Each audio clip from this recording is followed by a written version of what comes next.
Welcome to Describing the Skybox, the podcast that's like a book club for people who don't think that books reward them enough for being good at them. I'm Chad Rutherman. And I'm Andy Kinnick. And today, we're going to be talking about Clair Obscur, Expedition 33, a game that was developed by Sandfall Interactive, published by Kepler Interactive, and released in 2025 on Windows, PlayStation 5, and the Xbox Series X and S. But first, you can give us a like, a rating, subscribe, follow us on Blue Sky, all the stuff. It would be greatly appreciated. Chad, can you describe Clair Obscur Expedition 33? Expedition 33 is a turn-based RPG, single-player game that I believe falls under sort of the AA umbrella of like game design professional coming from a bigger company, starting a smaller studio, making games in a AAA tradition, but with a lower budget is kind of the general vibe of this game. Yeah. It reminds me of, is it Ninja Theory or something like that made Hellblade? Yeah. They were when they were like doing press for that game, they were like, oh, we're doing this new thing called independent AAA. It's like, you just reinvented AA, dude. Yeah. It's not quite a Strand type game, but it is a bit of an overreach as far as vocabulary goes. But yeah, I think potentially I have two ways to start the podcast, and I woke up this morning and I didn't choose violence. So I'm going to begin, I think, with this the development of this game is in itself a fairly interesting anomaly within the games industry, because this isn't like the last time that we did a podcast, which is 1,000 years ago. We talked about a game that was developed. I had to play Expeditions 1 through 32 first. It took a lot of time. That's true. You couldn't miss part of the story, Yeah. But the last time that we did a podcast, we talked about Perfect Tide, Station to Station, which is the game that was, for the most part, made by like a single person. That is like far from the scenario that this is. But then also, if you look at larger AAA games that now have studios of like over 100 people, this is a smaller team than that. And potentially more interestingly, this is made up of at least one guy, I don't know the exact makeup, who came from Ubisoft and had the idea for this game and basically said, if I tried to make this at Ubisoft, it would take like a decade or more before they got around to it. And they would probably cancel it.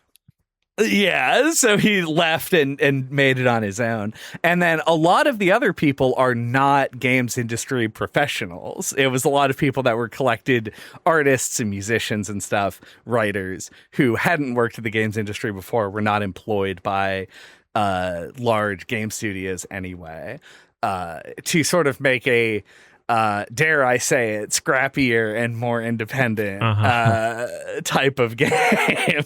Yeah, that's got big, I'm going to blank on it right now. Who made Simogo? It's very like Simogo energy. It feels focus on collecting like artsy people to make an artsy product.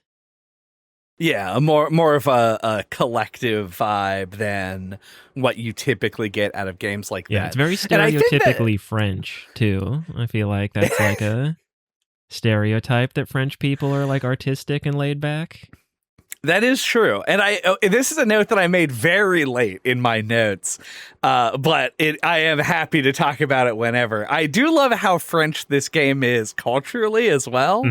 I think a lot of artistic product, of media generally, is sort of targeted at English language markets a lot, and you lose a lot of the original cultural context when you do that. Which I guarantee you did also happen here, because this is also targeted at an English language market for the most part. But there are a lot of little elements of it. It's kind of like how I love that the Xenoblade franchise has a specifically European kind of vibe to it. It doesn't have like an American voiceover cast in the way that a lot of RPGs did. And it was because of this limitation with their release. Similarly here, because this is a smaller team, they were able to sort of maintain the culture in which they created the game. Right. And sometimes that's a big melty Eiffel Tower Right. and a baguette strapped to your character's back. But then other times it's just like dialogue and names, which are uniquely French, which work, I think, in within the game itself, and don't detract from the world that it's set up. Yeah. Like, I'm sure plenty of stuff was lost in translation, but I think, the game feels super French. Like, I think that they did a pretty, great job of, I think, maintaining that. But yeah, like, one thing I wanted to, in relation to this, I wanted to bring up is just the title of the game. Because, like, I remember hearing it for the first time and thinking it was, like, really stupid. Like, I was like, oh yeah, you can see that they took inspiration from Square Enix in the fact that they gave the name of their game like an overly wordy, stupid title that doesn't mean anything. But Clair Obscur, if you didn't know, actually is like the French word for chiaroscuro, which I think itself is Italian. Don't quote me on that. Which, if we're an art major, or if you're a big Life is Strange fan, you will know that is an art technique that's really high contrast, like really dark shadows, really light highlights. So it does fit the themes of the game. And I just kind of thought it was like nonsense Latin words slapped on top of Expedition 33, which should have just been the title on its own. Right. But, no, it actually makes sense. It is. It's a little bit weird because I didn't know that. Obviously, I Googled it. And what it did is retroactively make it weird that a lot of lyrics in songs in the game use the term Clair Obscur, and I'm sitting here going like, how does this make sense in the context of this song? They're talking about this like painterly technique or whatever. Or, so I don't know. It was, I will say, I don't hate the name of this game. This is no Evo space adventure as far as titles that I dislike. Nor is it Wet, a title so baffling that it kind of wraps back around to being interesting again. This is like the title did not sell me on the game. Mm-hmm. What sold me on the game was the fact that despite really not seeming like a 4 quadrants kind of release, this game apparently just appeals to everyone on the planet, which I found to be very shocking because it doesn't feel like it's trying to be, which is, I guess, a good thing. Yeah. I mean, yeah, it's hard to know for me, like, what kind of reach the game has, because like I assumed like it's the internet's thing to take like what's a small group of people and make them seem like they're everybody, and so like I just assumed it was like turn-based RPG fans who were starving were given this like 3-course 5-star meal, and then just like won't shut up about it, and you're just like, this is the best thing ever, and it just feels like everybody loves it, and also amplified by the fact that it won a bunch of awards. But so yeah, my own personal experience, like, I don't know, I have not like found that it feels like everyone loves it. Yeah, I mean, I would definitely give you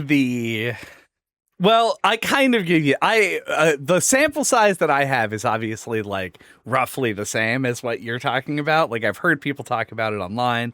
I know many people in my life who have played it just sort of independently of I think that's the else. difference, is like, I don't think I know anybody that's played it but you. Okay. Yeah, I have a few people, and a few people who were insistent on like trying to pry every detail of my playthrough out of me during the time that I was trying to play it. So it's been kind of an interesting experience for me. But then other people, like, I don't run in turn-based RPG spaces online. And I do, but even just a little bit. Yeah, but even like outside of that context, I feel like I've seen people, Souls game players, have played Expedition 33, like that kind of a thing that I'm more sort of embedded in. I see that people talk about it there as well.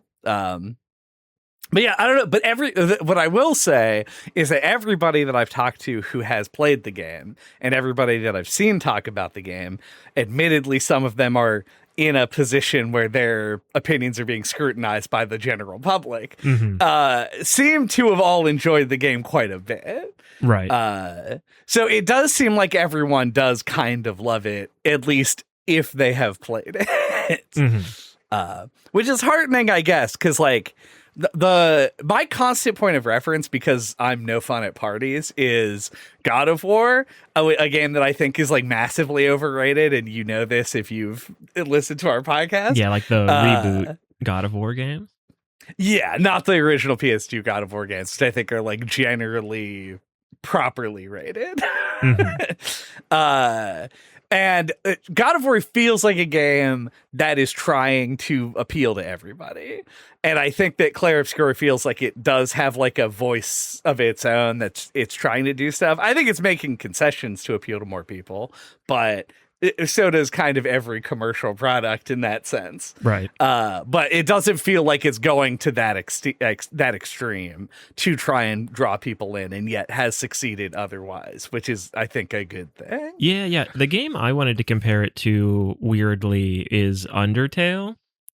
Okay. Like, I feel like it's a game, that's like a unique, like vision that like feels fresh for the market, at the time that it came out and like blew up, and you can't look it up online and find anything but like reviews of people just glazing it completely. Which I mean, I understand to a certain extent, but like I was like trying to find like a more like unbiased, even kilter review, and I could not find one before coming in here today. So like it feels like it inspires that kind of like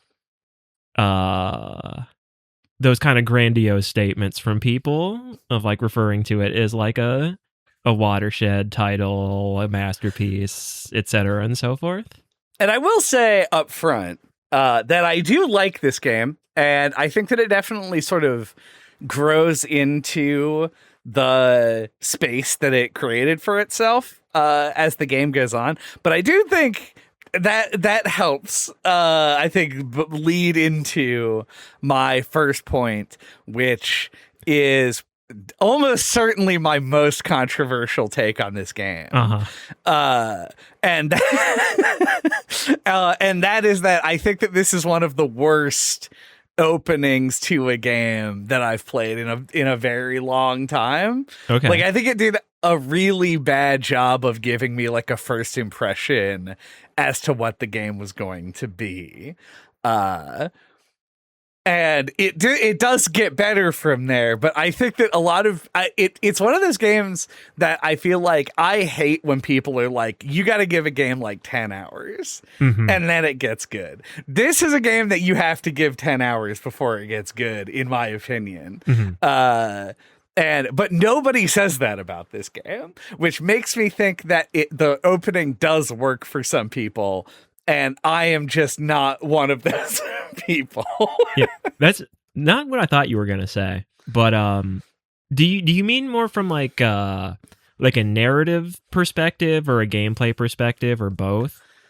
Because like, it's a little bit of both. I was gonna say, just from my perspective, like I really thought that the like intro sequence, like in Lumiere, while very slow, built intrigue super well and made me super interested. Like, it hooked me personally.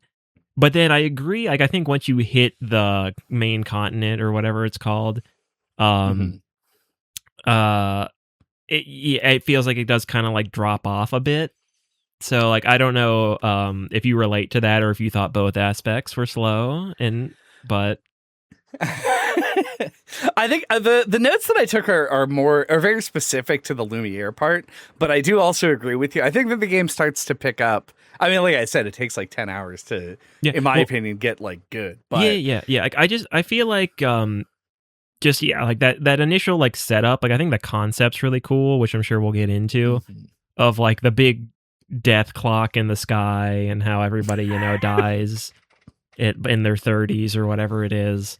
And they have to go on these like expeditions. Like that's all very mythical and interesting. I'd compare it to like Final Fantasy X or like Xenoblade 3 and things like that. The Hunger Games, even people just like a death game sort of thing. So that's all very intriguing. And then like you actually like go on the expedition, and then as soon as you make landfall, your whole team gets murdered immediately. I was like, oh shit. So like I thought like narratively it set up like super well.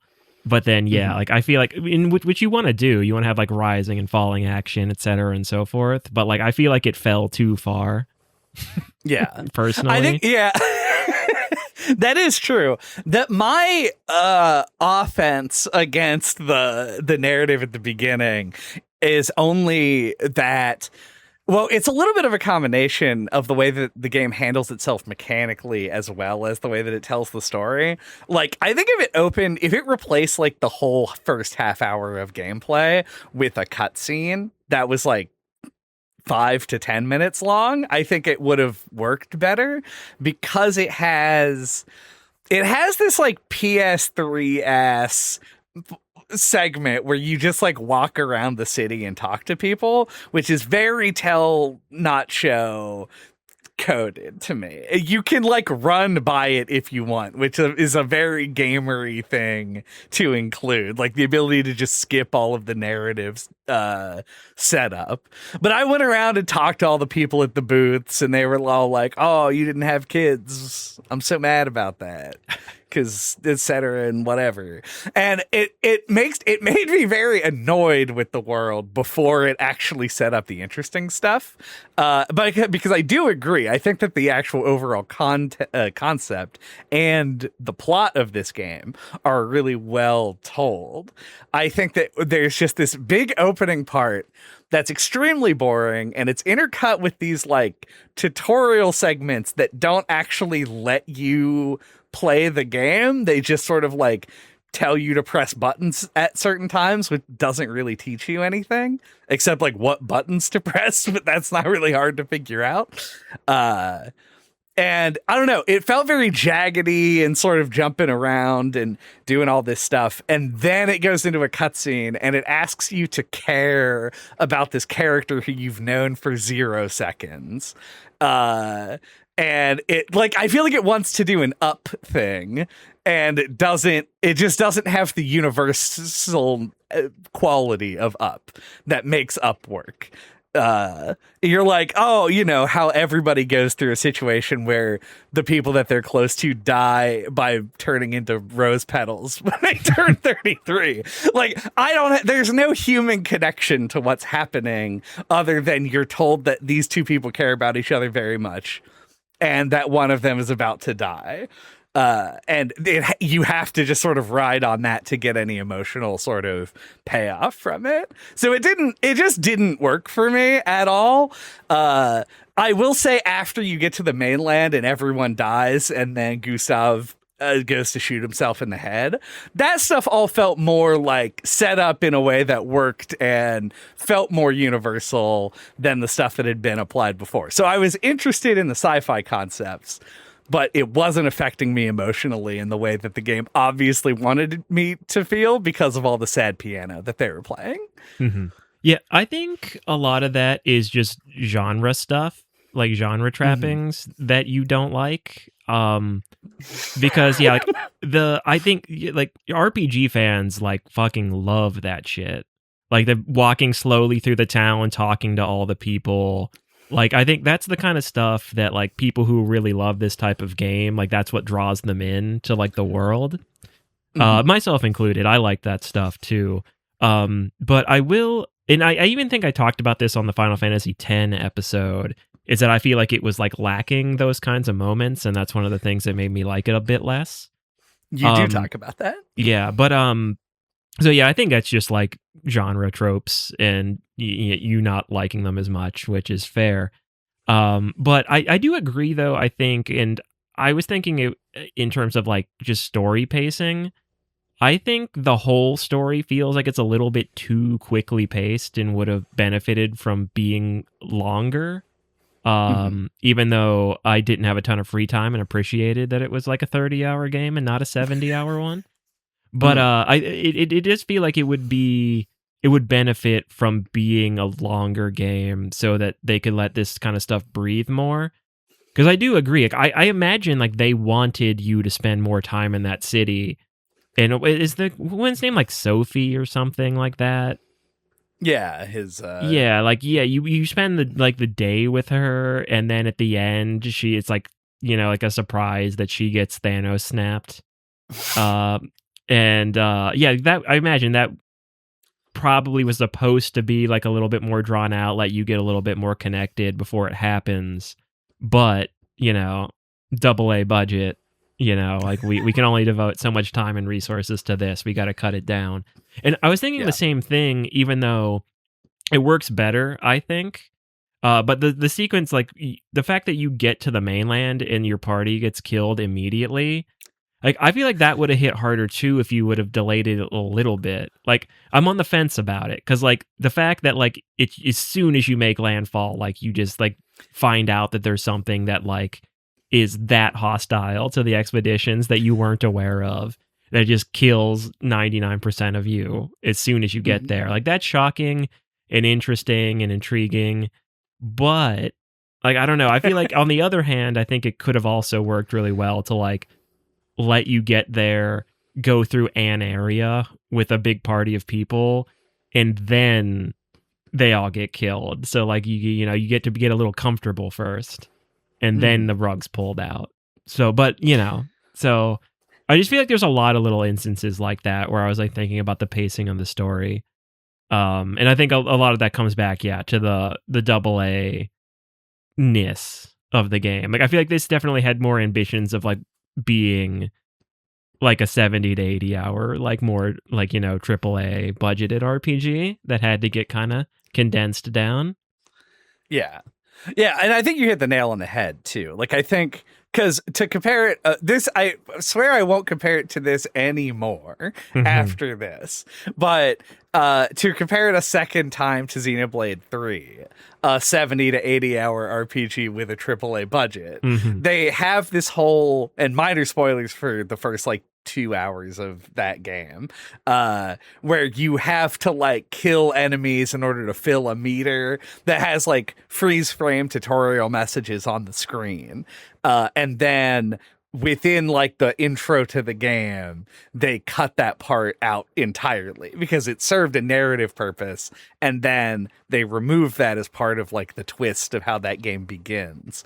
And I think that this game obviously could have also benefited from that. I agree. I find the abruptness of it, as me, a sort of appealing and interesting novel way of starting the game, but I think it does lose impact because you don't ever have the experience of not just being alone with one or two party members. Like you don't get to build a team really until much later on. So losing something that you never had doesn't really affect. Because especially like in the town, like during the party where everyone's talking about like getting hammered before they go out on the expedition or whatever. You have like this little cast of characters. Like they try to establish them so that like when they get killed, you'll be like, oh shit. But like, it's just you spend like a grand total of like 8 minutes with them.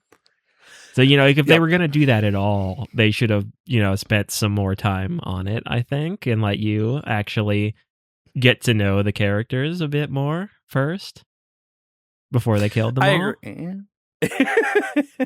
Yeah. And it's funny because you can even see it like within the game itself, because there are a few characters, and I admit, maybe I'm heartless, maybe I'm just too like self-aware when I'm trying to analyze media and shit because we've been doing this for so long, but like within the same game, you have characters like the couple of characters that you meet and talk to before going on the expedition, who are killed immediately, and you don't feel anything about that. To people like Gustav's apprentices, who they have this moment that I think works a lot better when you return to the mainland, or not the mainland, when you return to Lumiere, and have to tell them that Gustav died. And it's like, oh, sad children, like, oh no, like, because I knew about these characters, I've been writing in the diary and stuff, and now I have to come back and disappoint them, and then the last thing that you ever do to them is disappoint them, and then they die. And I'm like, this at least feel, because it's been like 25, 30 hours at this point, I feel like we've earned the sort of emotional hit of it's not them dying specifically, it's the fact that like Verso lied, essentially. Right. Spoilers for the end of the game, by the way.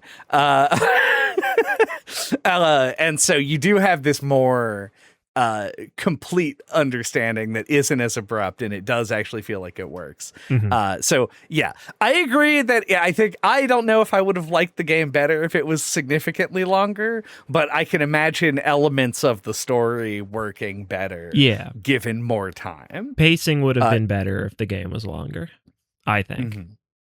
And kind of like what you were saying with when we talked about Final Fantasy X, this game also hurts a little bit from the fact that you don't really meet that many like friendly characters. It's everything is pretty hostile, and the only like town you visit is like the gestural town, who fall into that archetype of fantasy game trope of like a childlike monster that I will never ever be able to enjoy. I don't know what it is, but they just piss me off. Yeah, they are the no-pawns of this game. It kind of worked for me in this one more than usual, because I usually don't like that trope either, but like especially towards it gets recontextualized. Because the whole world is like created by Verso, when he was like younger, which we'll circle back to that, I'm sure, way later. But but like I don't know, it almost kind of like reminded me of like the robots from Nier or something. It's like the fact that they're like contextualized is like this, like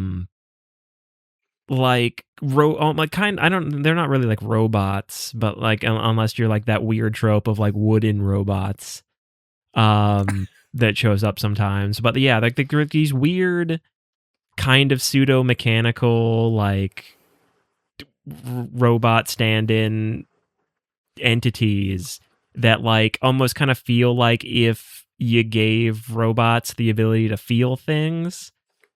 Or, you know, but then like they have like this kind of more like childlike understanding of like feelings, and, you know, like more of like a younger kind of level of intelligence. Like, I don't know, I felt like it was kind of interesting.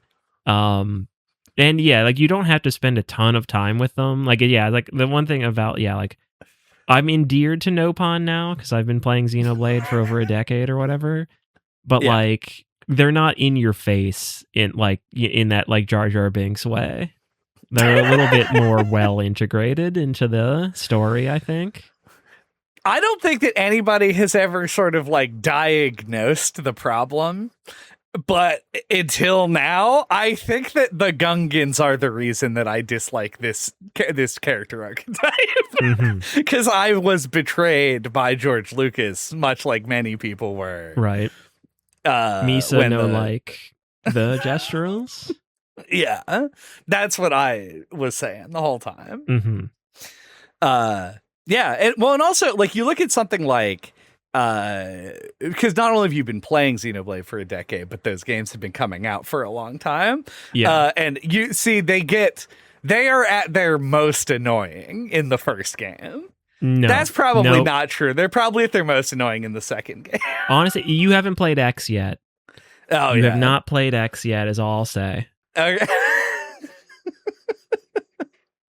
But as a first outing, I can understand how maybe they established the character traits of the Gestrels and then said, let's just make a bunch of them. And so they have different personality types, and a lot of them are really over the top. The Monoko, the one that eventually becomes a party member, I think is the least annoying of all of them. But it isn't, which is obviously a good decision. But you also hit on, I think, the recontextualization once you learn about Verso creating the painting makes him and I definitely should know this. I don't know what name you're reaching for. It's not Emil, the mascot character from the Nier games. It is Eskie. Oh, yeah, Eskie. Yeah. They get recontextualized in a way that makes me like those characters more because they represent sort of elements from his childhood. Eskie is like a doll that shows up, at least in the ending that I got. Yeah, plush toy. Yeah. And so that's like a nice little tie-in, and it explains a lot of their abilities and like the way that they talk Monoko and act like that. Was his dog, I think. Yeah. Yeah. Which makes less sense. Why he looks different than the other Gestrels. Yeah. It makes less sense because he manifests as like a monkey man, but whatever. Does kind of the same. A shape-shifting monkey man, a dog, A dog. Potato. I mean, you don't know what the dogs do when you're not around. It's like Toy Story, but with dogs. And also they shapeshift, which is unlike Toy Story. All dogs are shapeshifters. The sequel to All Dogs Go to Heaven. That we Go to Heaven. Okay. All dogs live forever in a painting. That's the real sort of gut punch sad moment, is when you realize that the dog is dead. Mm-hmm. That's the sad thing in the game. Yeah. That's the one sad thing in this game. You're correct. Okay, I think we skirted and are currently, maybe skirting is maybe not the word. Full bore ran directly into the ending of the game, potentially, is the way that you could describe the way that we started this. So I think maybe we pull it back a little bit. Sure. I do. Obviously there's a lot more that we can talk about, but I think sort of moving along with the game, the introduction to the combat in the game that happens like in the early parts. Yeah. I would say another just to cut you off, I'm gonna let you finish, but Beyonce had one of the greatest albums of all time. Beyonce had some of the best mechanics in RPGs. Yeah. Beyonce developed the best RPG of all time. But I'm gonna let you finish. But no, God, now I forget what I was gonna say because I was making those really great timely jokes. So yeah, there's another comparison to Xenoblade 3, I think, or not Xenoblade 3 specifically, but Xenoblade as a franchise in general. It may be just RPGs as a whole. Is they're bad at rolling out tutorials. Like I was like pretty far into the game, and like a new status effect would just keep showing up. You're like 3/4 of the way through, and it's like Blight is this thing that does this, and I'm like, oh, we couldn't have like had some enemies that did this in the first half of the game. Like, it's just weird, like how like badly paced out that kind of content is in these games sometimes. Yeah, it's funny because like there's some status effects, which I don't know if you call these status effects. I'm not the RPG head, I guess, but there are things that you have to cause, like buffs that you apply, and it won't tutorialize them until you apply them. Yep, and after you've already done it. Yeah, and it's like, well, sometimes I didn't like Rush. I didn't apply for like, I don't know, 6 hours after I was like told about it. You had to switch out your abilities, so there's some that you might just never see. Yeah, or maybe you'll equip it for the final boss so that your final boss battle can be interrupted with a tutorial. Yep. Yeah, like that didn't happen to me, fortunately, but it is like a thing that could happen based on the way the game is set up. Yeah. Well, another way that like I think the pacing hurts it, and it would benefit from being longer is like I just feel like you get so many is it Pictos or Picos or whatever they're called? Yeah, Pictos are like the items that you equip, and Lumina are the abilities that they give you. You get so many of those so fast that like it's easy, at least for me. I know some people love this shit, but like it's easy for me to like just be like, well, I'm just gonna stick with what I have, and like I'll go through all this stuff later, and then just put that off for way too long. Like I went like a really long time before I finally like equipped the upgraded heal spell. Like I was just rolling with that single target heal spell for a long time. And then like and then you get that ability, and it has the effect of like you keep getting health at the beginning of your turn. I don't remember like if it's called regen or something. Yeah, regen. Yeah. That's it. Yeah, you get the regen effect. Yeah, and it's just like you're like halfway through the game, the tutorial pop up about regen, and it's like, oh, whoops, that one's on me.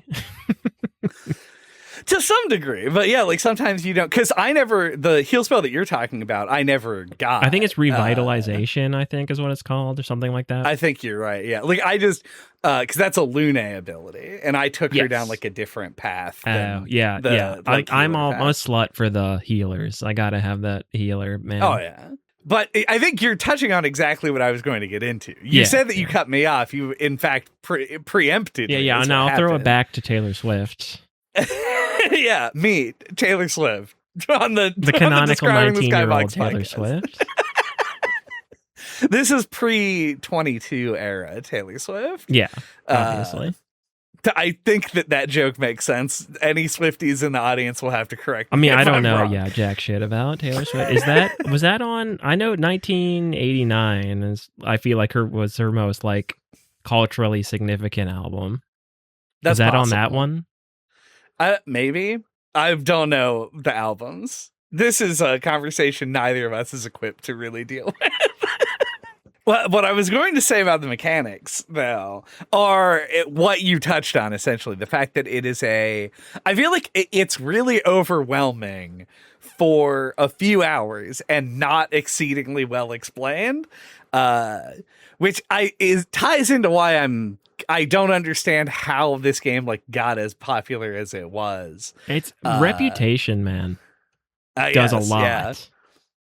Because it feels like it would be difficult for some people to sort of get into and enjoy based on the just amount of menuing I felt like I was doing for the first several hours. It's really comparable like to the original Final Fantasy VII. Like turn-based RPGs and that kind of menuing and stat management and party management is fairly niche. Maybe not as niche as people used to think it was, but like every once in a while, one of them like hits big, and then like people want to check it out because it's like the popular thing. Yeah, and that gives them the sort of like desire to push through. Yeah, like the buzz, and like there's like a community thing. Like if it's not your thing, if you pick it up and you latch onto it at all, like you can watch someone else play it and be like, oh, I didn't understand that, but like now I see it. You know, or there's tons of resources for it.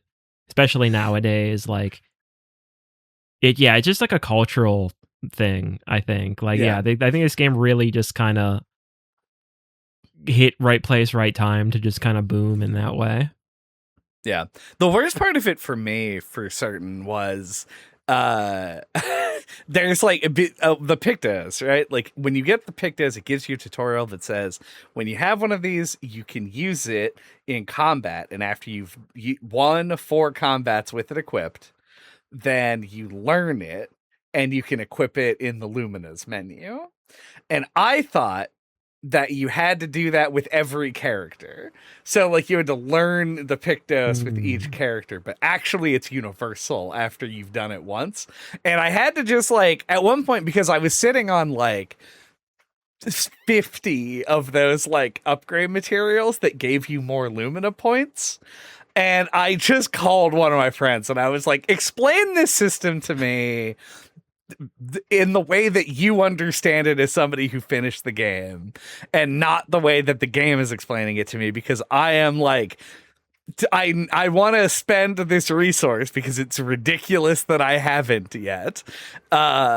but I'm not sure like where I'm supposed to be using these things. And he was like, oh, well, once you learn the Pictus. And I was like, okay, how do I know that I've done this? And he explained like the UI elements that are supposed to like help with this stuff. And I had been so diligent about all of them that like it was hard for me to differentiate because I didn't have any that I hadn't learned at the time. So like it was like a whole thing. But once I got a handle on it, once again around that like 10-hour mark, I did really like that element of it. I think that part of why I think the game would have benefited from being a little bit longer, which is a rare instance for both of us to be on an episode going like this game may have actually been too short. It's genre dependent. Like RPGs do just skew longer.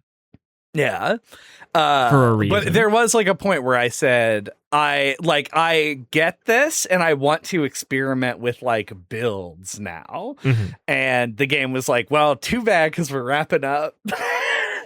Yep. And I did do some of the extra content, but I have problems with that as well. I'm going to keep coming back to that pacing. Yeah. It's just, I feel like it would, if it was spread out more, it would be easier to digest. Yeah. Because like I agree with you though. Like as somebody who is an RPG fan, like I did think a good bit of it's badly tutorialized. And like when you started talking about this, I was gonna be like classic RPGs, you know, like having some kind of like really like in the weeds mechanic like this, and having it like not clearly explained.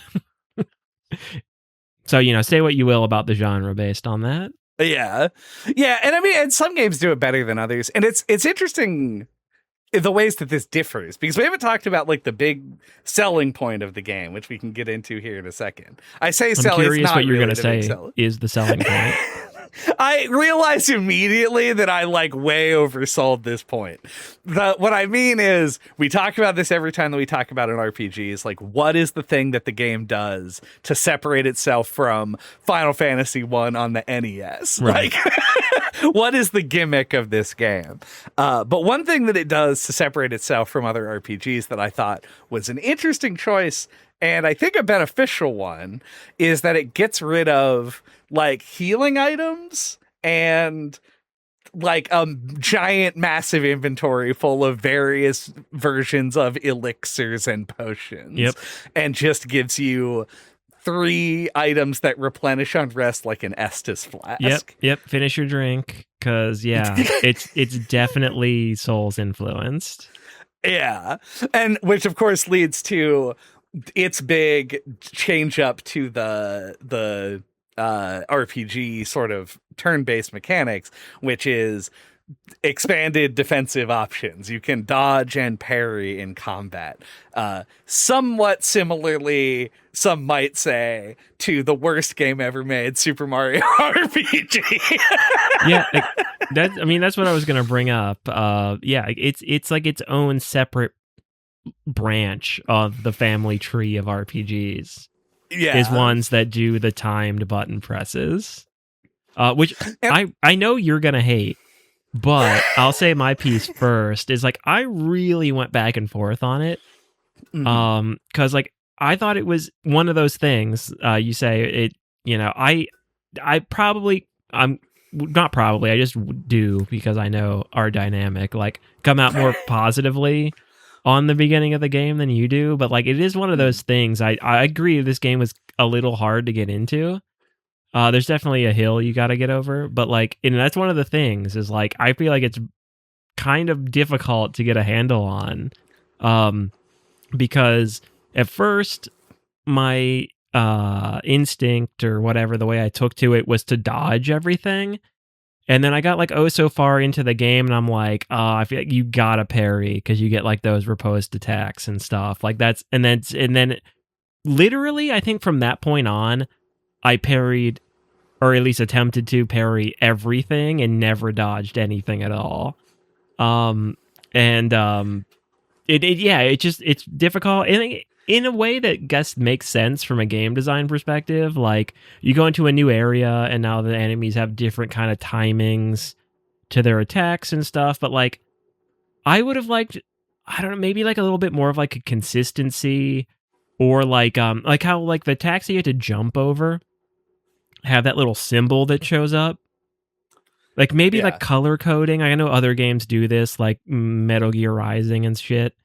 Like where it's like maybe like attacks that like, or I don't know, like something about timings. Like maybe if it's like this attack's gonna come out like just 1, 2, 3, like do like a rhythm. Maybe it flashes red. This one's gonna be delayed, so maybe it flashes orange. And like this one's gonna be a jump, so it's the yellow. Like this one's gonna, like something that like made it easier to tell. Because like there's a lot of that trial and error, like when you get into like some of the harder stuff, where like the enemies will be like, like they'll do like a juke, to like make you trigger, like to make you hit the R1 button. I played on PlayStation 5, so it was the R1 button. But like to make you hit the button, and then it's like, oh, actually that wasn't the attack. And then they'll do like a big wind up, and then that make you hit it again. And then that also wasn't the attack. And then they'll do a pause. And then they'll attack you 3 times right in a row. Like they'll keep switching it up like that. And it would be like nice if there was something there that let you like kind of sight read it easier. Like I know it's supposed to be challenging, but like, man, there were parts of it that were like way more annoying than others. Like, and that's probably going to vary person to person, but like there were certain enemies where I was like, oh yeah, I got you dialed in. And others that just like fucking had my number and would like kick my ass. So like obviously I have notes on this. Yeah. So like in the end, just to wrap up, like I don't know if I feel more positive or negative about it. Like I got like, way more into the groove as it went, as you would expect. And by the end, I didn't care as much, but like it was rough in the beginning, like the first like half of the game for me. Yeah, I think, like I said, I think I definitely have things, but the thing that I'm most happy that you brought up was the weird insistence that you have to parry everything. Mm-hmm. I did exactly the same thing, and it was a question that I specifically asked one of my friends. I was like, did you just try and parry everything, or did you use the dodge? And they were like, no, I just parried everything. Even though like many enemies have like attack strings where if you miss a parry, it's beneficial to just switch to dodging at that point because the window's wider and you know that you aren't getting the riposte anymore, the counter attack. But I did the exact same thing, and I wouldn't even think about it. It's one of those things where like I think that the system is well thought out because you're supposed to dodge until you learn the timings and then like parry, but like no one does it because the reward is so great for hitting the parries. I disagree with that. Because like I think like, and maybe this varies person to person, but like I think the reflex is like very different. Like if I went into the fight and like dodged an attack string successfully, I feel like if it then came up the next time and I tried to parry it, I would fuck it up. Like I think there's like a muscle memory or like something where I'm like gonna hit the button late if I'm not then trying to parry. Like you're right that it lets you see the attack and like you're like, okay, I'm not like more prepared than I would have been. But like I think for me that wouldn't really be that beneficial and might even like fuck up my perception of the timing more than it helped. Sure. I mean, and I think you said that it might be person to person. I think that is kind of true. Like I said, I didn't do it really. I mean, that's true. I didn't really experiment with that either, but yeah. So it was more like get killed by it, pause, abandon expedition, retry battle, and then do it again. Until I parry it successfully. Yeah. That is a way to learn it. Yeah. And I know the only time that I really ever switched between, there's a fight that I took on before I finished the game that was like obviously not designed for me to fight it at the time that I did. And it took me, I think I have a photo of it. I forget if it's a screenshot or a picture that I took on my phone, like a fucking idiot, of a computer screen. But it was like a fight that took over 30 minutes. It was like a 35-minute. It was not a mime fight. Okay, because the mime fights those are like long. Fucking ridiculous. Yeah. Oh yeah, there's one that was like two mimes and one mime and two of the Clair enemies. I wish I had been recording footage because it would have been so funny. Because you're like, I think that one's inside the monolith. Yeah. At the end is like I'm like exploring, or the area. I see like one of those tether threads that you ride up and down. I'm like, oh, what's this? And I go down, and it's like a really long descent, And I get to the bottom, and then like I see like the mime and the two giant Dark Souls enemies, and then I'm just like, nope, and I just leave and go right back up. But I'm like, I don't have time for this right now. Yep, dude, I did exactly. Well, I didn't do the same thing because I went into the fight first, like an idiot. Yeah, I was super maybe just they like, did something. This is too late in the game for me to want to take 45 minutes to fight this. Yeah. But yeah, there was like a fight where they just couldn't possibly kill me, but I was not doing very much damage to them. And so that one I would switch to doing dodges. Like if I fuck up a parry, I'm like, I'm just gonna dodge. But like whatever. But that counterattack string damage, is really long. Though. Well, I mean, I parried if I could, but if I missed a parry, I would dodge after. Right. Like, that did work for me in that fight, but I didn't almost ever do it. My brain doesn't work like that. Mm. Like, we talked about... It is also on two different fingers as weirdly, well, which is notable. That's true. Weirdly, I would compare it to, like, when we talked about Everhood. Like, there's, like, you could dodge attacks and you could jump over them. And there is this weird, like, pat your head and rub your tummy thing. Where, like, at least for me, where, like, I get, like, really one track. And if I try to integrate both, it just completely fucks my brain. So you just kind of try and do the same So I just do the same one. No matter what. Even, like, you're right. That's the optimal thing to do. Just switch to dodging if you miss a parry. But, like, nope. Just keep parrying. If you're just keep parrying. Me. And I did it too. Like, I think it is. There's something about just like the muscle memory. There's something about like the feedback too.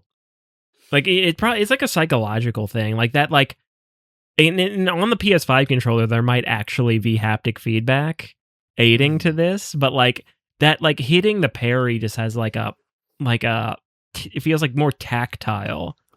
Like you get that ching, the sound effect, and like I'm tensing, I'm doing a motion that the viewer can't see, but like it feels like the controller, like it tenses, like your hands tense around it. Like it feels physical in a way that like the dodge doesn't, and it just feels more satisfying from like I don't know, and I think that's like easier to latch on to. I agree. Yeah. But I think to the larger point, I do think that this is the best version of the Super Mario RPG timed button presses thing that I've played. It is not my favorite way to add complexity to a turn-based system. Same. But I did find myself, like enjoying it at parts. I found it funny because like, it's like there's an enemy when type. It hits, But like it does add a lot of unneeded frustration to the game as well. Yeah, and I'll get to that in a second. There's an enemy type early in the game, like in the coral area. It's like the one that has like blades for arms. And then I just couldn't get the timing down. I will say, just to preempt anybody making comments about it, because you were talking about like color coding the attacks and stuff. I think it would make it go down smoother. A spoonful of sugar, as they say. It could use a spoonful of sugar for sure. But there is like this. There's a like a screen zoom effect, but I feel like it is not within the human reaction time to use that visual cue. The audio cues sometimes were help. Like the thing that helped me sometimes, not always. Emphasis on sometimes. Yeah. That's kind of part of the point I was trying to make is like consistency would help. And like the color coding, I think would help to implement that, Yeah. But, or like by area, maybe like all enemies in an area kind of use the same kind of gimmick, or like they do a delay or they do a thing, etc. Some kind of consistency thing would help. I will say the area thing Yeah, the area thing makes sense to me because it does look a kind of similar version of that. There's an enemy on the mask guy. I was like trying to remember this name earlier and I don't know why I didn't look it up. The There are mask two guy. Do you remember what the name of the two things that you have to kill to get the Oh, those things. axons or Yep. something? Oh man, I wasn't gonna remember that. Yeah, the first one, Visage, I believe.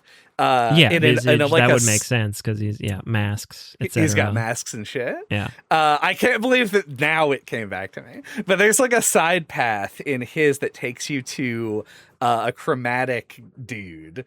One of like the hard boss fights. Mhm. That's one of the enemies that has like I think it's supposed to be like a severed arm or something that it hits you with. It does a mortal attack that is one of the chromatic counters in most fights, but I don't think is in this one, or if it is, I don't remember. But the shtick with it is that it just never stops attacking until you break it.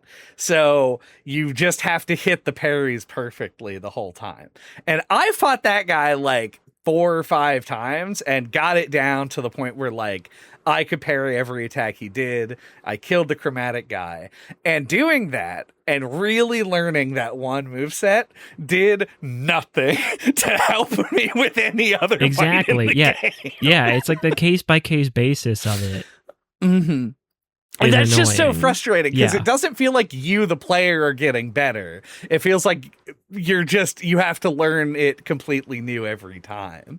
I found it funny that I found it easier to parry the enemies. There's like the cliffs area. There are enemies there that have like a great sword. And because they were attacking me with a sword that had like a path that I could follow, it was so much easier to like know when I was supposed to parry them, as opposed to people who like called lightning from the sky. Yeah. What the fuck? There are a few that are like fall into that camp of like unacceptably hard to read. Yeah. But I remembered what I was gonna say is the thing that I found most helpful, and some enemies just flew in the face of this, but it worked the best for me overall, was just to like kind of almost like unfocus my eyes and just like any trace of movement be the thing that made me hit the button. Like that tended to work the best, like on average. It's just kind of like, is like the quit looking for specific things and like animations and just like look at like the like kind of unfocus your eyes, focus on like the core, like the center of the enemy, and wait for them to kind of like move, and then you hit the button. That kind worked of the Animal best on Crossing average. fishing strategy. Yeah, kinda. Yeah, well, I do the same kind of thing on something like Animal Crossing when you're fishing. It's just like instead of like focusing on the fish's animation as it comes in for the hook, and just like wait for that the lunge, you know, like that part of the animation that's the trigger. Just kind of unfocus your eyes and wait for that, and don't focus on anything else. Easier said than done. And there's plenty of enemies that fuck with that exact strategy, but like it works the best overall for me anyway. Yeah, like the Clair and the Obscur enemies, which I found funny that you referred to as like Dark Souls enemies, because they're like are a big like armored thing with a sword. And they have like a black hole in the center of them, or they're split in half or whatever. It's like very Soulsy. Yeah, no, and you aren't wrong, but it's funny because it is exactly what I like, because I was just like, they're very Elden Ring pilled. They have like the long They've delays. got like the golden kind of, yeah, they're a little more Elden Ring, yeah. Yeah. But they do like the thing where the swords light up, and that's like part of the attack animation that takes like 8 seconds. So I found the parrying and dodging to be like engaging for the middle part of the game, but then in the late game, when they try to ramp the difficulty up, I feel like they ramp it up in very unfun ways, where now the enemies have these big delays, which are superficially more difficult to parry, but then once you learn the timings, it just drags the fights out really long because it takes them forever to attack. So yeah, it's so hit and miss. Yeah, I think that's where this kind of system falls down. It's like, I think it's interesting and satisfying, on a base level, but then when you have to ramp up the difficulty, you have to resort to bullshit. Yeah. You know, like, or you try to do something like I suggested, where you like introduce some kind of consistency system. Mm-hmm. But then not every player nice. if you try to go more subtle, then not every player might pick up on it. But then if you go color coded, maybe it's too easy for a lot of players, you know, like damned if you do, damned if you don't. Yeah. I think, once again, coming back to like I think it's a more niche kind of thing than the game's reputation would suggest.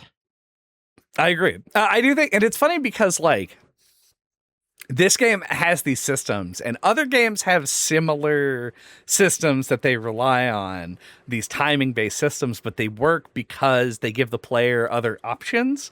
And I think the weight in this game is so heavily on parrying because it's where so much damage can come from.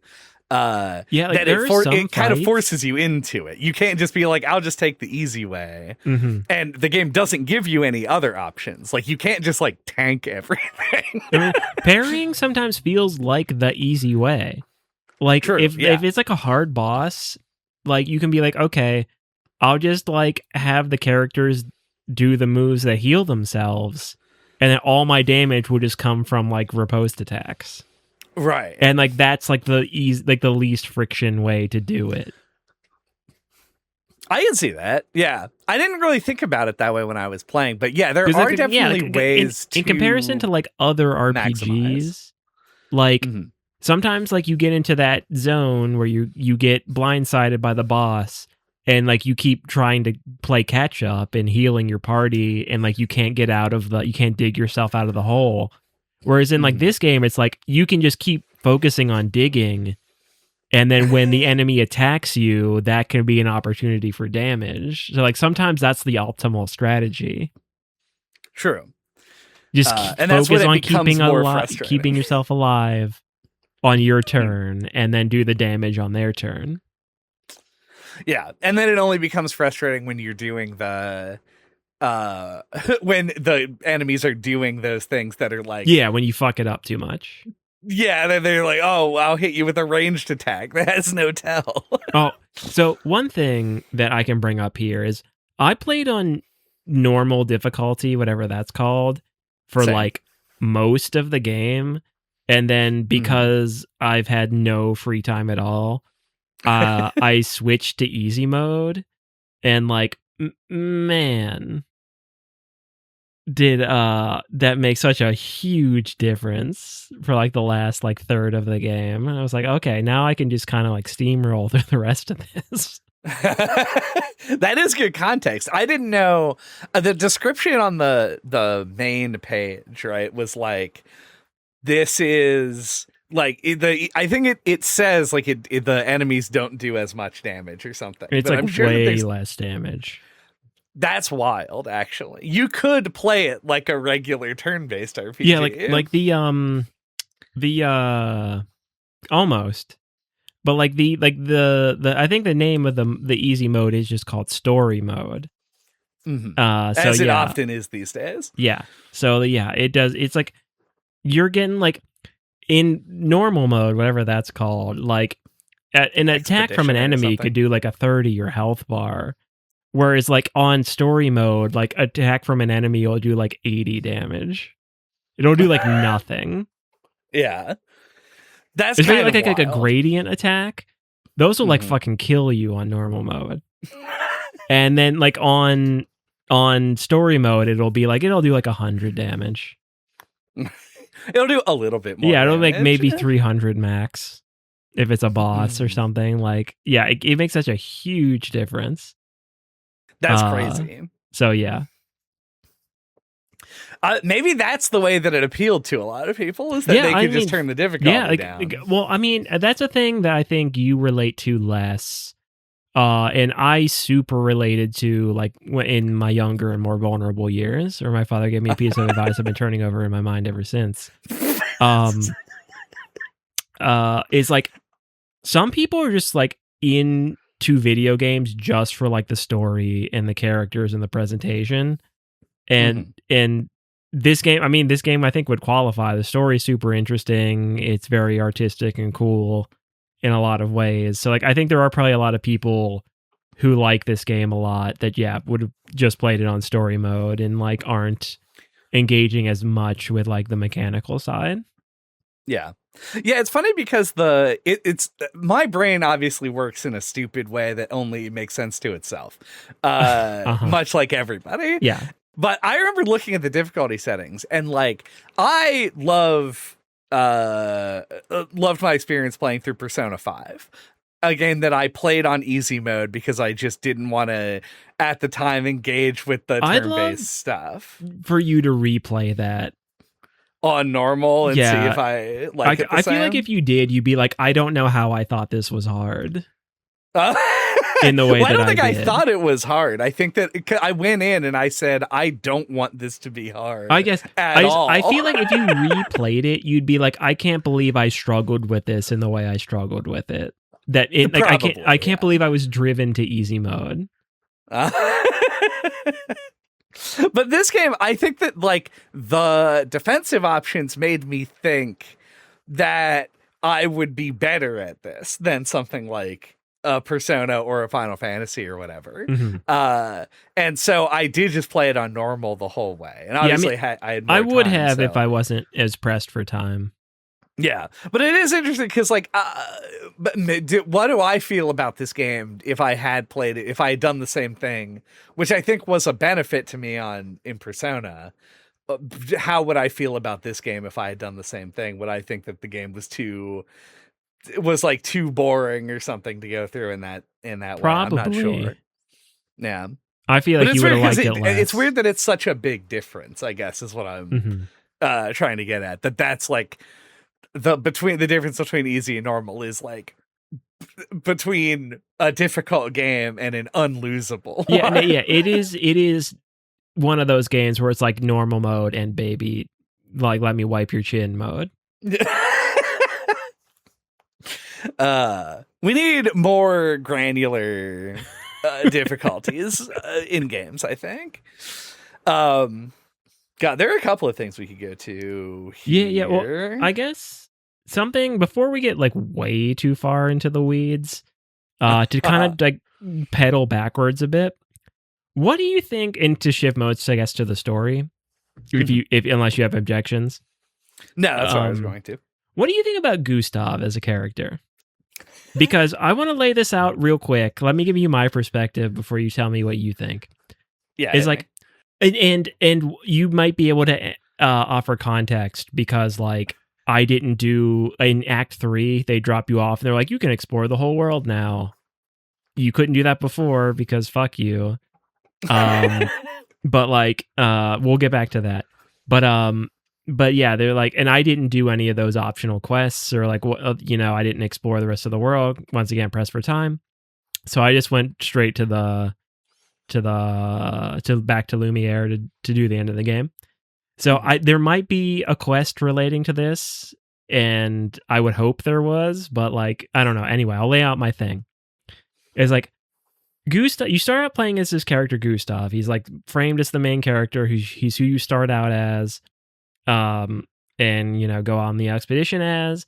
And about a third of the way in or so, maybe a little earlier, maybe a little later, I don't know. He gets killed.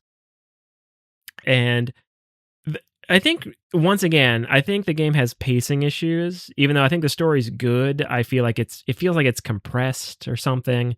It feels kind of like lacking, even though you go and bury him afterwards, which literally gives closure to the event. It feels like in narrative terms, it feels like it lacks closure. Like I kept waiting for him to come back. Like you have like your part. Like I got the achievement for all the party members, but it's only 5. There's like that empty 6 slot. And I'm like, oh, is it gonna be Gustav? Mm-hmm. And like I just keep like thinking he's gonna come back for some reason. Like he dies very matter of factly, and like maybe they're trying to make a point that like death is like this fleeting thing that could happen at any moment or whatever. But like his death is so sudden and matter of fact, and then like. In comes Verso, who's basically like a different version of the same guy and takes his place and is like has the same dynamic with the party. And it's just like, oh, nothing happened. It felt so weird, and like it felt like there was this thread hanging where I'm like, there's gonna do something else with him, right? And then it never happened for me. And like maybe there's like something related to him in the post game. I don't know. But like that came off really weird to me, and I want to know if that's just me or if like what you think. Cause like it's so weird. It's like if they're just gonna replace him with Verso, who's basically the same guy, why not then just have Mael be the main character from the beginning? Like, why have him at all? Yeah. You're touching on a bunch of different stuff that I do and don't like about the way that because he had this whole story. Unique mechanic with his robot arm and shit. Like, I'm like, there's no way he's gone forever. Like, that's too much unique stuff. Yeah, and like, I give them props for committing to the bit and actually giving the story weight and having him die and everything. But like, I kept waiting for the Chrono Trigger moment where you're gonna like go on a quest to revive him or whatever. Right. Well, it's weird because they do commit to the bit in a narrative sense because Gustav dies and is dead. But the thing about video games, which I think a lot of people understand at this point, is that the mechanics and the narrative need to be sort of like intertwined in order to work on a larger level. And the fact that Verso is a carbon copy of him, except he has a different... Right. He's more related to the story. But mechanically and like functionally, he has all the same skills except for the robot arm part. Yeah. Sucks. I think that is butt cheeks. And he should have been, if they were going to kill Gustav and never come back, have him come back, I think that they should have made Verso like a way different guy. And I've sort of enforced that. I made Verso play totally different than my version of Gustav played. And that did help me sort of like separate it. But I have a couple of thoughts and I'll just sort of vibe them out and you can let me know. Please do. That's what I want. Because like I laid out my thoughts and I want to know what other people think. So yeah, I don't super mind. First of all, I didn't do like a ton of post-game content. I think I finished the game and then I spent another like 8 hours doing other stuff, including like finishing character quests and shit like that. I was just hoping at no there would point be did one. Gustav came back. He doesn't come up? That's just such a... Not as far as I could tell. That feels so wrong to me. Yeah, but it feels weird because of Mael's like whole painting people back to life thing. Yeah, it's like, how does he not come? It doesn't make any sense to me. And the 6 party slots and stuff like that. Yeah. It doesn't. It's very like, strange. Is it that could be, I guess, be a symbolic thing? Like that 6 slot is Gustav, and they never replace it. It's just empty for. Yeah, but it's so weird though, because like mechanically, like if your party wipes, they're like, you send in the reserves, and then it's just 2 people and not 3, and like you keep waiting for that 6 slot character, and it never comes. And it just makes so much sense if it was him. But yeah, so I there's one thing that I liked about Gustav. I liked him as a character. Well, yeah. I mean, one thing that I liked how they handled Gustav is that there's I think a parallel they want you to draw between, and I don't remember this character's name and will not, so if you do, help me out. The family is Renoir, the old man, and then Verso, and then the one who is Mael but is not Mael. It's like Alicia, I think. Alicia, that sounds right, yeah. And then I think Clea is the older sister, and then I can never remember the mom's name. The paintress, whatever her name is, yeah. So Alicia and Mael are narratively the same person, but in that moment before you know that, they feel like a parallel in the way that also Gustav and Renoir feel like kind of a parallel. It's like, what if Gustav became old and jaded, right? And I think it wants you to examine the relationships between the characters because they're both a father-daughter relationship. Yeah, I thought about that with Verso. Like, I thought it was going to be that like Renoir was Verso, but old. Right. Well, And which of is kind is of in like the like what a sense dad of, is, yeah. you know. But before you meet Verso, I think that they want you to have that Yeah. idea, like Yeah. it's like a father-daughter relationship and examining the Which two. is- And I like that it throws off your perception of the reality, because Gustav and Renoir don't actually have any kind of relation, whereas Mael and Alicia do. So it allows that twist to kind of hit in a way that I think it wouldn't have otherwise. Yeah, and I guess that's the justification for why Gustav and Verso look so similar. Mm-hmm. Or at least it was to me, yeah. Yeah. Because you're supposed to think about that kind of stuff. Because like that's what I was doing. The whole like middle of the game, I'm like, obviously like Mael's related to the paintress in some way, and like Verso is related to the, I don't know if I knew his name yet, but like that mysterious guy that killed everybody, and like you keep that like classic JRPG stuff, which I think probably started with Final Fantasy VII. Is like everyone's identity is called into question, and like that's is supposed to be part of like what's engaging about the story. But I don't know. I feel like it's kind of like not handled the greatest. Yeah, I mean, because like I feel like Gustav as a character ends up feeling kind of pointless. He does. He invents some fucking thing that I still don't understand. The Lumina converter.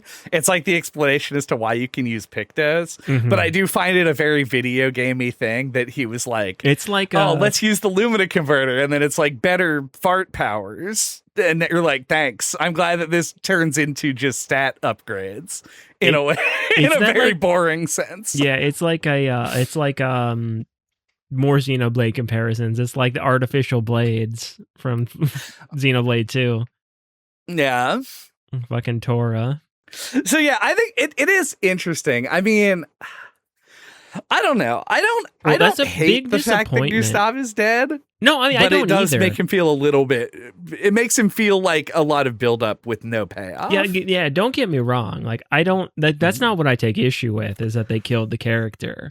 It's just like it feels like there's a thread left hanging. Like it's hard to explain, but like the way the death scene happens, then the fact that we get a character that's very similar that just fills his shoes, and then like at the end there's like the whole thing about bringing people back, and like the fact that he never comes back up feels like it was like it feels like a mishandled part of the narrative to me. Yeah. And it's like I don't get like the point, like other than like the like I said, like it's kind of like how I was. It's not necessarily bad, but like how the expedition I feel like would have been better if you got to the mainland, got to spend some time with them, and then they got killed. And that's not necessarily like better or worse than the way it actually happened, but like.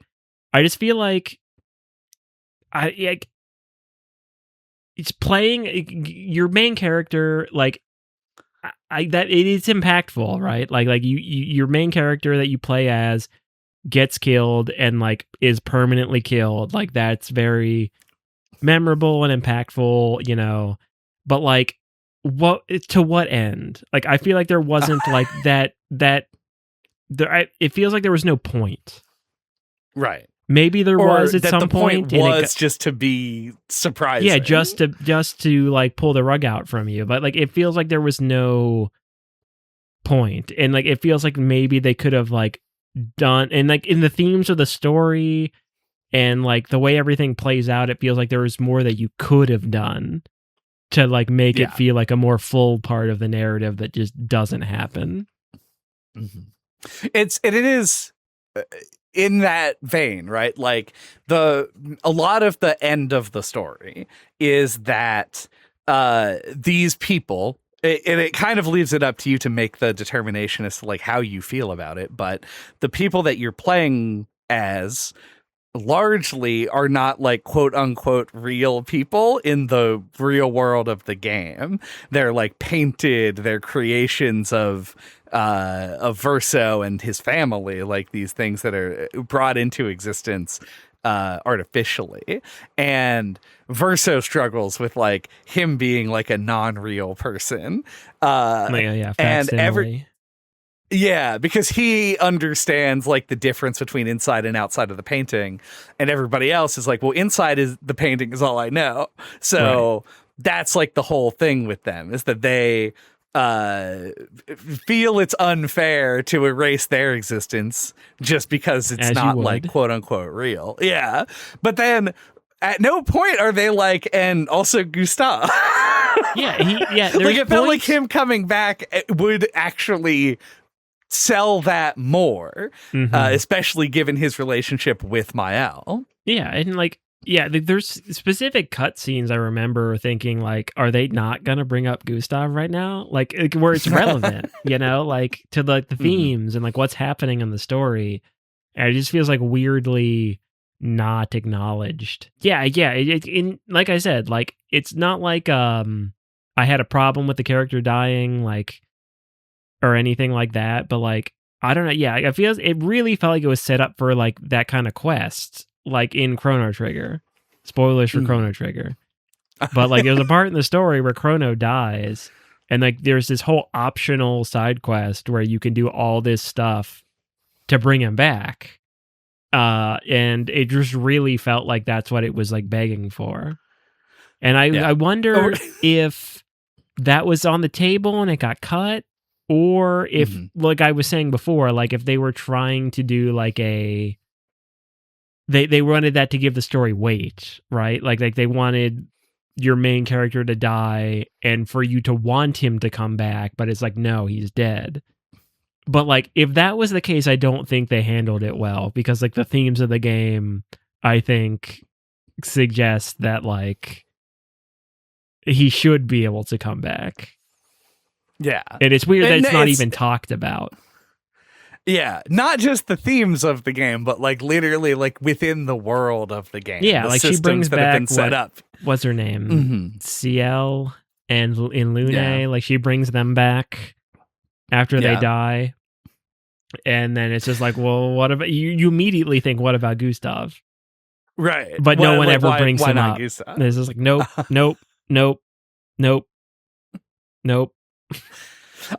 Is it possible in a reading that I didn't have at the time that if you don't go Maj, you cannot be brought back? Because he was killed with a sword and the other one's turned into rose petals. I feel like he was killed with like a laser beam through the heart or something.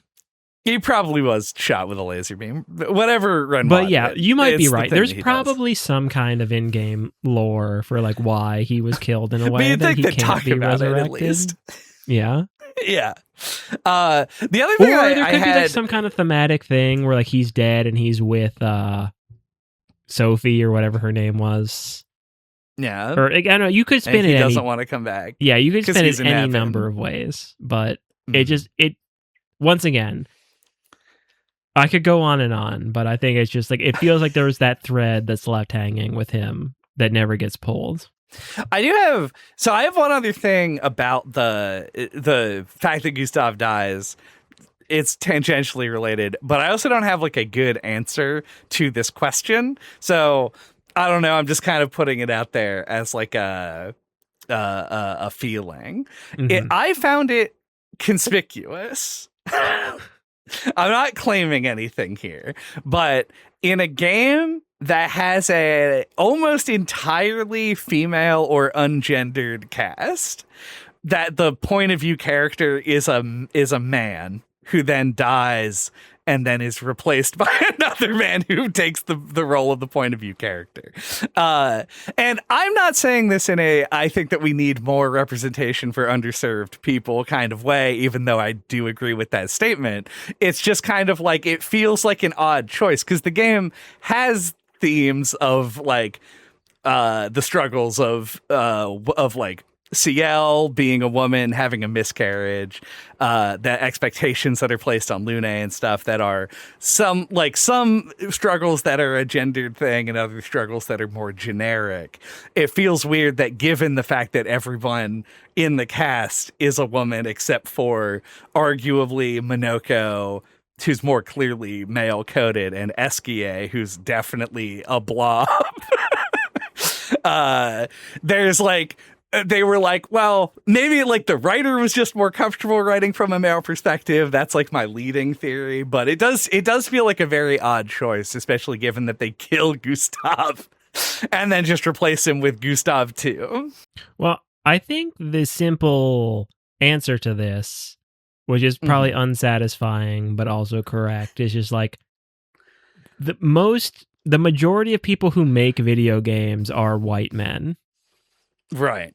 And yeah, like I think unconscious bias, blah, blah, blah, probably much more conscious bias nowadays. But like when they make a main character, it's gonna be a white dude because that's what they are.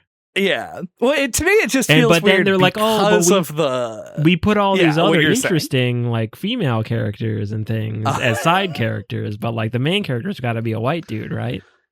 Like, I think that's just, like, the default guy. Yeah, it's like that deep rooted of a bias.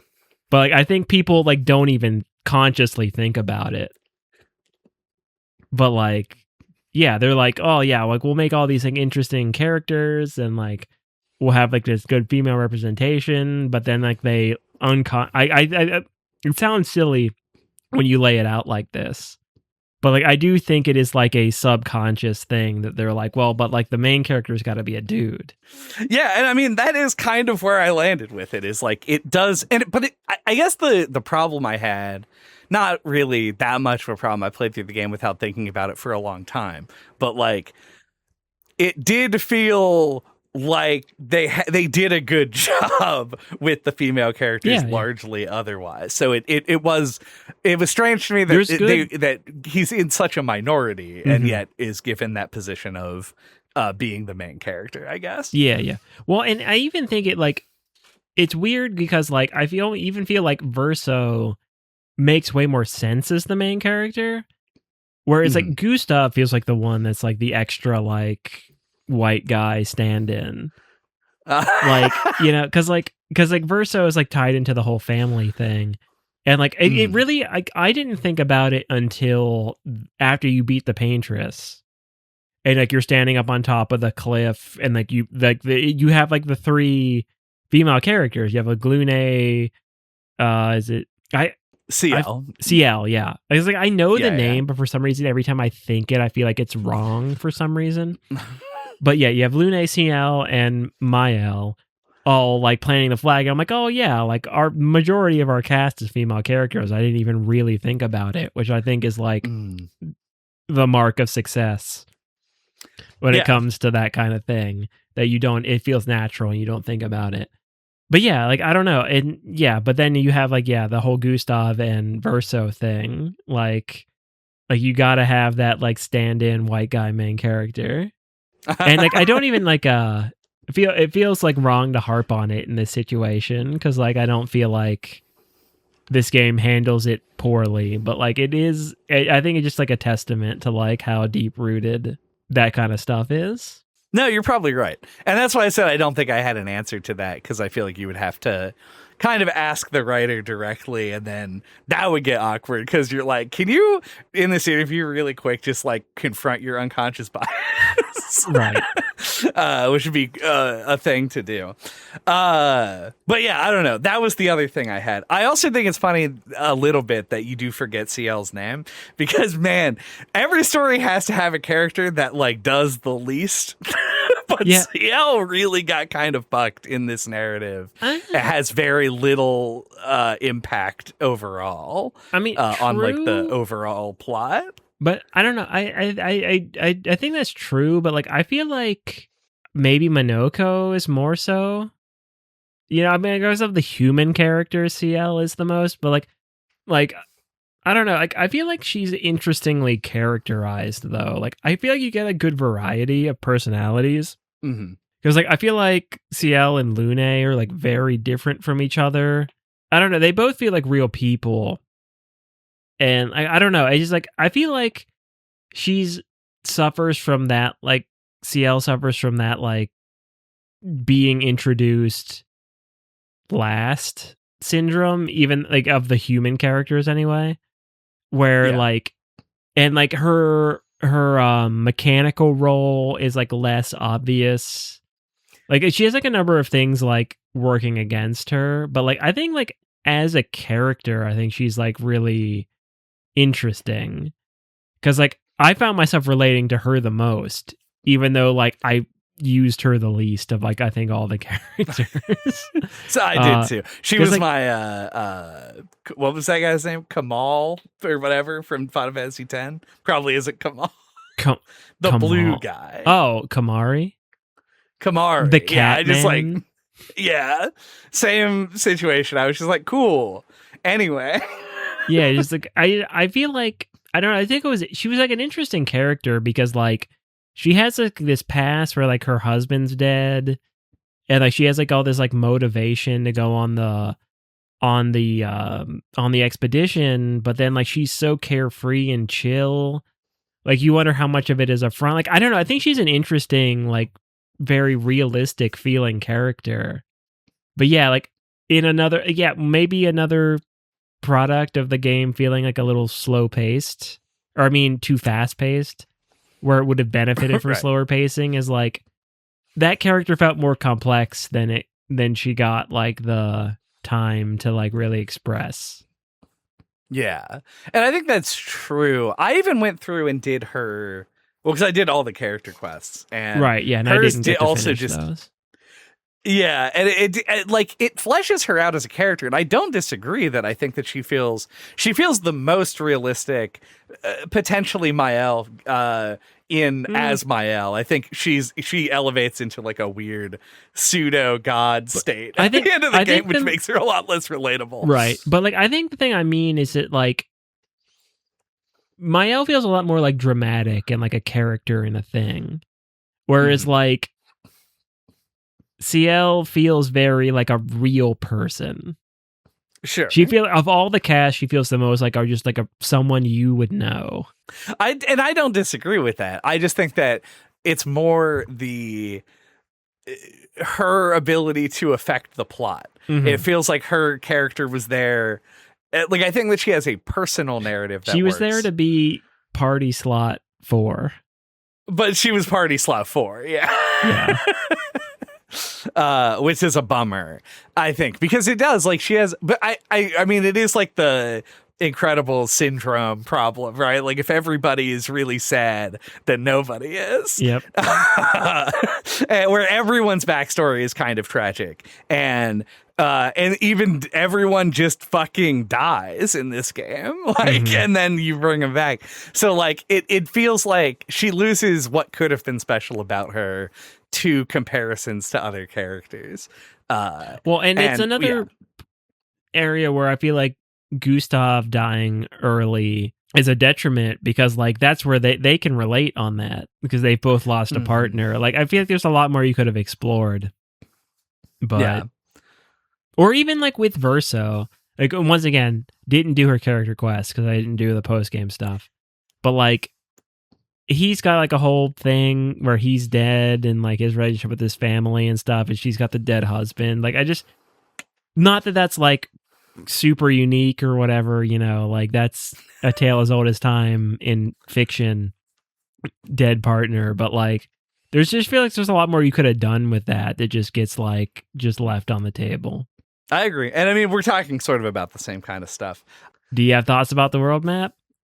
Because I do. I'll once again, I'll lay out my take. But like, this game is very, I think, Final Fantasy X inspired. You got like that kind of more linear, story focused, forward trajectory type game. But one thing Final Fantasy X didn't have was like the overworld world map. This game adds that, and like it doesn't do anything with it. It's weird to me. Like the game is so like forward momentum, and like once again another thing where like I feel like if the game was longer and was like paced out slower, it would really benefit it. Because like you're just moving place to place. And it isn't until like the end of the game where they're like, you have like freedom to explore the whole world. Go fly around on Eskia. And like, I wanted to come back to that discussion we had about Final Fantasy 1, where like we talked about the progression of traversal, where like you start out as just walking around, then you get the ship, then you get the canoe, then you get the airship, etc. There's like progression to exploration. And like the way the world map is doled out, you know, like the pacing of the game is like such that like you can see areas you can't get to, and you get to wonder how to get there. And then you get the upgrade and you're like, oh, hell yeah, now I can go to that place. And like this game doesn't have any of that. And despite the fact that like I like Eskia, I think that's super cool to like contextualize your traversal as like a character. Yeah. That's really fun and memorable, and Eskia is awesome. But like, I wasn't excited to get the flight upgrade for him. Like, you know, like, you're not like going around the world map and like seeing things you can't get to. You know, there's none of that like Metroidvania like style progression where you're like, oh, I'd love to get there, but I don't know how to yet. You know, like you're just shepherded from one end of the map to the other, and then at the end they're like, oh, now you can explore it. Like, they don't like, they included the world map, I think, because they were inspired by a game by like Final Fantasy X. But like one of the things people say about that is like, oh, we missed the world map, so they put it back in, but they didn't like include the thing that makes that good. Right. You know, but then they put it in at the end. It's just like, that's one of my biggest complaints for this game. Pull back the curtains is like, why is that all saved for the end? Like, why don't we like open it up sooner? Like, why? Like, you brought up earlier like the gestural village and the fact that the game doesn't have a lot of cities and like non-hostile NPCs and stuff. And it's like, yeah, I mean, you're right. Like, why don't we get to the gestural city? And then they're like, oh, here's like 4 different plot threads. Like, you can go here, you can go there, you can go there, you can go there. And then like the world opens up, and then you can go explore this and you can go explore that. And like, that's the thing I think that's missing the most from this game, is like that, like it's inspired by these older games, and it's hitting on a lot of those things that like a lot of modern RPGs aren't delivering, and et cetera and so forth. But like, it's missing that like wanderlust and like that exploration, and like, I don't know. I feel like I've been going on a little too long about this now, but like, I just feel like the world map is like, it's in there because I feel like they thought people would want it to be there, but they don't utilize it the way that people would want you to utilize it. Yeah. I mean, I agree and I disagree, but I think it leads to a bigger point. Not leads to, but incorporates a different point that I have. And I don't want to spend a whole lot of time on this one element, the element that I disagree on, which is that there are places that you can see and not be able to get to. But if you're me, you get to that point and then you go there and then you're just disappointed by what you find. It's not that it's not in there at all. It's just super de-emphasized. Yeah, it doesn't. It's like your path forward is very obvious most of the time. So there's almost no need to sort of like explore the world map. And when you do explore the world map, you're very rarely rewarded with anything that's more. It's part of them stripping out like the items and inventory that a lot of RPGs have, which I think is like a good move in a lot of places. But like, you find useful stuff, but it's like all the same and it's not very exciting. And I think they way overemphasize putting end game content in the places that you can see that if you just play the story, you'll never do. So I had exactly the same feeling. Like, I was given the flight ability, and well, I didn't have exactly the same feeling because I said, oh boy, all the places I can go. And then I went to some of those places and they were very rude to me and said, come back when you're max level, because like, you can't fight this big scary guy at level 49 or whatever, you know, like you had to, you know, level, they're like super bosses. And I was like, oh, okay, I guess I'll fuck off then and do you the story, and then they want you to grind or something. But I think my bigger problem, which I think is related, in and outside of the world map, is that I felt held hostage by exploration in this game, because I didn't find it to be any fun at all. It was just like, can you walk behind a thing? Here's $2,000. And I'm like, neat. I wanted the $2,000, but I didn't really feel like it never took you too far out of the way. There wasn't ever anything super exciting in those places, or like with the world map, when there were exciting things there, they were largely meant to come back to like way, way later in the game. So I think not just the world map, but I think that like traversal as a whole felt like kind of a non-part of this game that still existed as like a vestigial system to find weapons and upgrade materials, but that was kind of all. Yeah, it's hard to put into words for me, because like it feels very Final Fantasy X inspired, and I'm not trying to like shit on Final Fantasy X at all, but like it feels like, yeah, like I feel like Final Fantasy X upped the visual fidelity of video games a lot at the time, and as a result they had to kind of like streamline a lot of things. Like exploration was like very curtailed, and like areas were like kind of like just these hallways you ran through, you know, and that kind of shepherd you from like story beat to story beat. Where in like this game feels like it obviously was very inspired by that game, but like didn't like, I don't like, yeah, like it just kind of ported that over without like much thought to like, it feels so restrictive now, right? Like you play through these areas and you really feel like you're running through hallways. And like they have like these areas where they feel like they tried. Like I was like, oh, you run down this corridor and now there's like a slightly more open spot where there's these grapple points where you can get up to this spot and you can do this thing, and it's like, oh, okay. Like, that's kind of cool, but, like, I'm still just running through hallways. Like, you know, like, I don't know. It feels very... And once again, don't want to be too hard on them, because I think this game is good overall, even though I'm being critical of it. And I know, like, yeah, like, it's the AA, you know, thing, and once again, I keep coming back to it, like, clearly had ambition, like, AAA ambitions. Yeah, it really feels like it's held back in certain areas. And I think that kind of like area design where, yeah, like you're just running through these linear corridors to the next story cutscene, like it feels very dated to me. On a related note, I think, how did you feel about, and we don't have to talk about, maybe we should, given the time of the length of the podcast so far. Sure. But, about like the art overall, but I think part of what made me feel that way is that I didn't find that most of the areas felt like realized in a way that like made them interesting to go through. Like I think I like big concepts like the floating coral and stuff like that were cool, but when you're in each area you just kind of run through those corridors, like you were saying. Like it didn't feel like every area felt new and different. It felt like every area was a new and different corridor to go through. Right. Yeah. I mean, yeah, it's kind of hard to express. I think the art direction is incredible. Like I think this game looks really cool. But yeah, like I think that's part of the limitations of it. Yeah, like it is just like each area is just like a different kind of skin.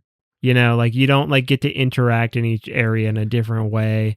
And like, I think it could have been elite. Once again, pacing. I keep coming back to that. Like if the game was longer, you got to spend more time in these places. Maybe they feel like they could like forge more of their own identity, right? Like if you end up in like the coral area, which is very cool, you know, like we've gone on and on about how the Coral Highlands in Monster Hunter World is like the coolest one.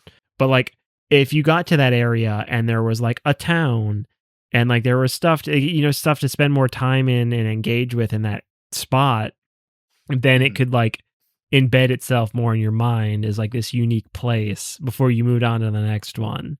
But yeah, instead it's just like this kind of like pinkish, maroonish coral area that you go through and you fight these enemies and like, you know, like you just don't like it doesn't make as much of an impression. You just kind of pass through it. It's like kind of like the difference. Once again, finish your drink to make comparison to Kingdom Hearts, because I'm a Kingdom Hearts guy. Like the original Kingdom Hearts feels very much like they realize these movies as these interactable spaces. And then in the second Kingdom Hearts game, it feels like they gave you corridors to run down that had Disney wallpapers. And like this game is in like the corridors with wallpapers zone. Like, right, it's a new area with the coral wallpaper. Yeah. It's the new area with the golden sand temple wallpaper. It's the area, like it looks beautiful, but like I'm just walking forward. Yeah. And I do think like the characters and enemy designs show that there are like strengths in the art team. I think that they're very well designed. I like the fact that there are costumes and stuff that you pick up that feel like they actually fit, and it's not like putting on a clown costume in the middle of your game, which is the thing that I often do. Yeah, you don't have a cup noodle hat. I mean, you have the baguette sets, but even they feel like at least reasonably at home here. So yeah, it feels kind of disappointing when you are in the wallpapery parts of the game and you're like, I feel like there could be more here, or you could do something mechanically to bridge the gap. And it really just doesn't ever happen. You walk, and sometimes you climb, and sometimes you do a grappling hook, but there's not really a huge difference between those things. And it doesn't it doesn't make exploration very fun. And it doesn't make each level feel unique in its own right. But I do still like the enemies, and the fact that they're themed to areas that helps, I think, establish an identity a little bit more, but it's still not like, it's not, I think that there could have been more done there. I think one thing that I do want to talk about a little bit is fighting in the game. I've talked about this on a couple of different episodes, and I feel like I've talked about this personally with other people before, but I think RPGs that have like a build focus, the way that this game kind of does, where you are making decisions on like a skill tree that shape the way that your character plays, tend to do well with long fights. And I found that this game almost uniquely worked well even in shorter and medium length fights. And I think that the defensive options owe a lot to why that is true. Like, it's still fun, even if like the combat only lasts for 2 turns.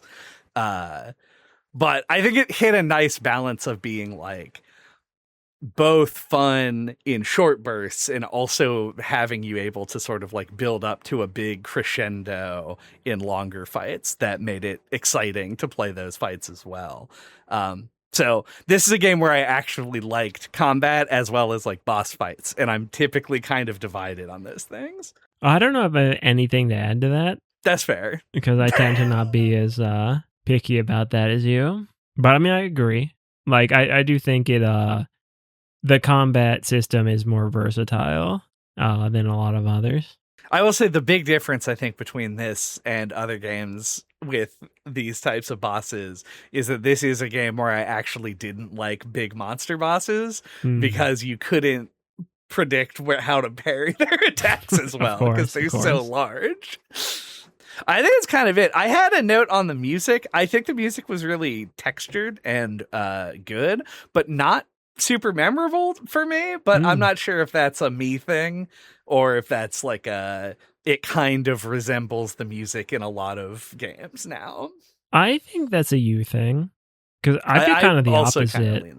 I feel like it's some of the most memorable or not catchy, but like, I don't know, stick in my head kind of music that we've had in a game in a long time for me.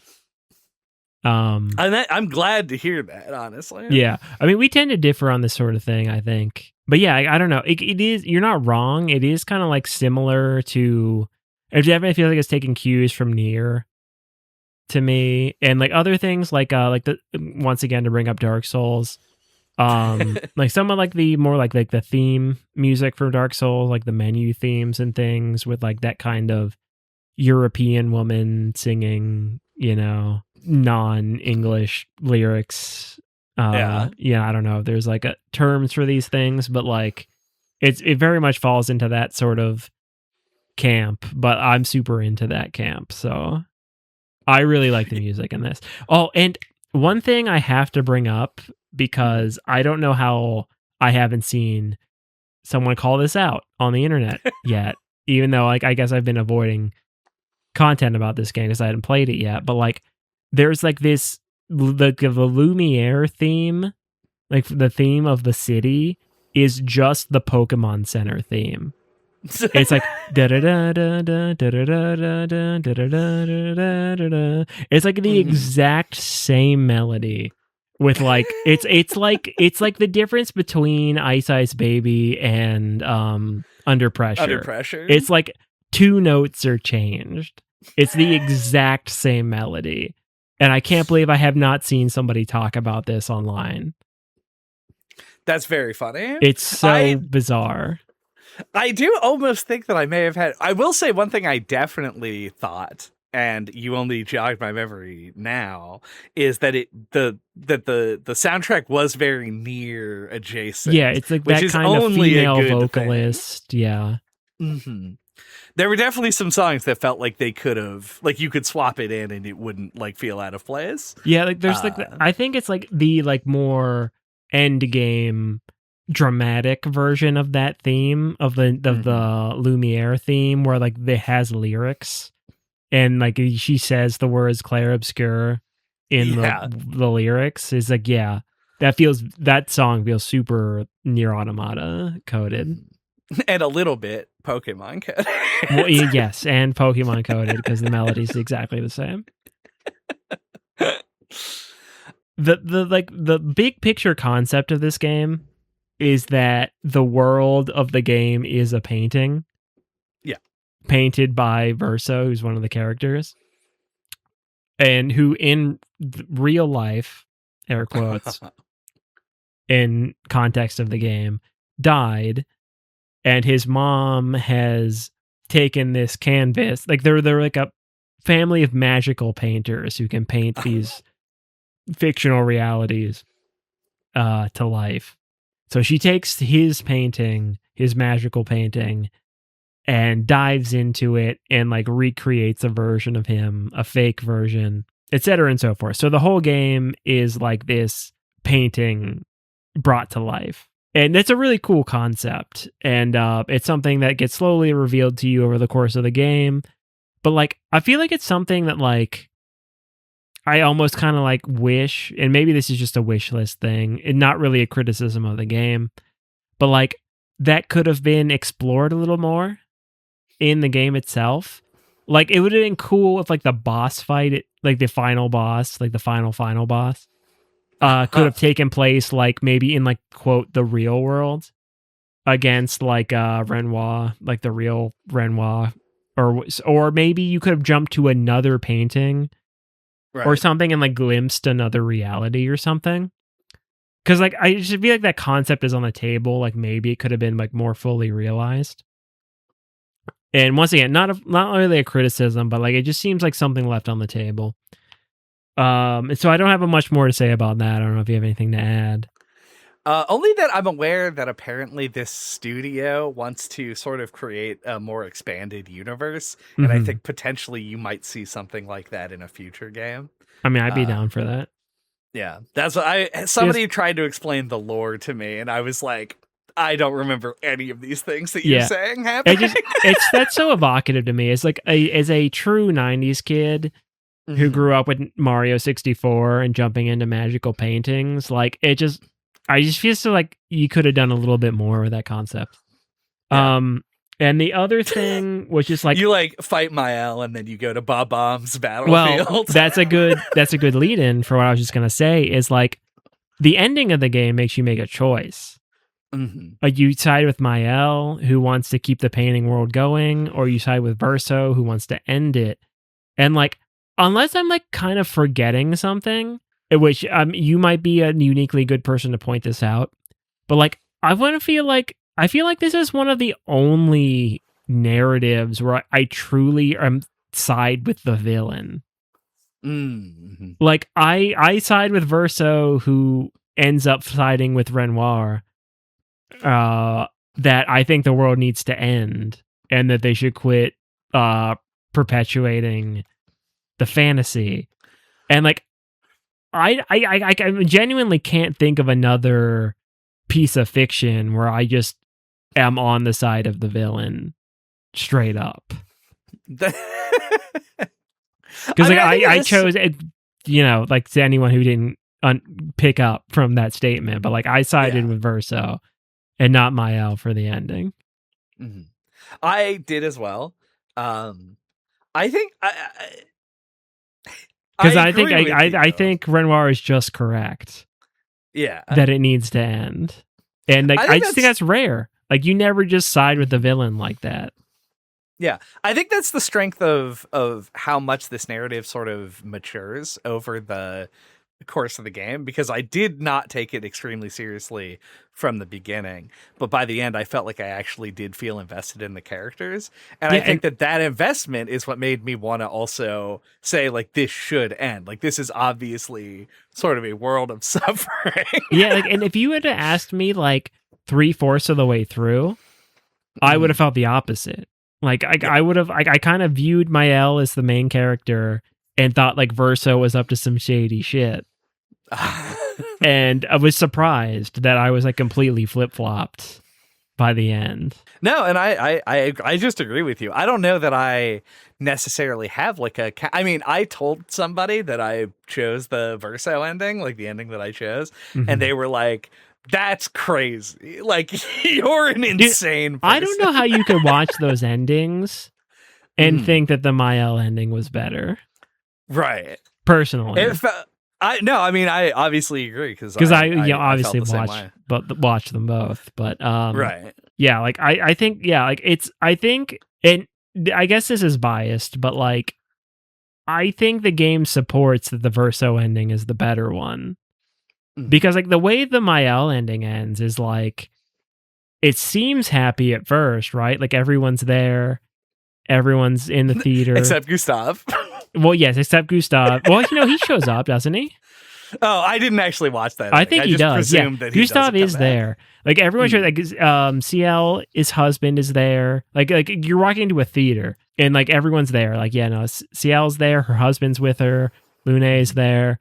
Gustav, like Mael sits down in the seat. Gustav sits down next to her, and then like it cuts to the stage, and Verso comes out, and he's like all white hair, you know, and like he's like playing on the piano, and it cuts to Mael, and then her face turns into like the fucked up, you know, like segmented face. Oh yeah thing, and it's just like, oh okay, like she kept this going. And is just like puppeting Verso to like dance for her. Like it's clearly the bad ending, I think. Like she's like bad. She's perpetuating this cycle that gives her comfort. And once again, it's complicated because in real life, she's like a horrible burn victim who can't speak anymore because her vocal cords were burned. It's very sad, easy to empathize with her, why she would want to live in this fantasy world. But like she's perpetuating this fantasy world and like making, you know, the puppets dance for her, and like, you know, it highlights it as like sinister and selfish. Yeah. Whereas I think like following the same path that her mother went exactly. Yeah. It's perpetuating the cycle. And then the Verso ending, I think, is just like it's once again finish your drink. That's like 4 drinks down now. But I think the Verso ending is like it's much like Dark Souls, where it's just like the Age of Dark, I think, is just the way to go. Like quit perpetuating the cycle, just let nature take its course. Like just let it end. Yeah. And I align with that side. obviously I already said I went with it, but like I'm firmly on that side. Yeah. And I do think the game does a good job, I think, of making the two options. It's tough. Showing both, like the appeal of both Neither options one is the good and ending. also the downsides. I think, better than any other game, I think you could argue very successfully which one is the good one. Yeah. Or which one is the better. I don't think which is the better one. I think there's room for each side to argue their case. Yeah. Which most games, it's like, it's the good one and the bad one. This one's much more gray. Also, just as a side note, I do want to call out that CL's husband's name is Pierre, which is like the French name. Right. So I'm glad that they did get it in there, even if it's a character who mostly exists on screen. Of course. Pierre, Eiffel Tower, baguette, all represented. Covered all the bases. Berets that the people wear, yeah. Uh-huh. Oh, yeah. I think those were the two biggest things I had left. Yeah. I think we definitely needed to talk about the endings there, but I went with my gut on this. I've like evolved into a higher level being where whenever I get to... You're a 9th level intellect now? I'm a 9th level intellect, like fucking Brainiac now, and whenever I get to a choice in a game, I don't go back and like redo and do a different choice. I want this to be like a thing. Yeah, I just watched them both on YouTube. I don't even want to talk about this, but I have to bring it up though. This game has romance options. I've never felt like a romance option in a game was more unnecessary than in this one. But I did go with CL because there isn't an option not to take... Well, you could say no to both people, I guess. Right. But I wasn't really thinking about it in that way. That's the only character that makes sense. Like, she's the only one that would be, like, open to it. Yeah. But she apparently...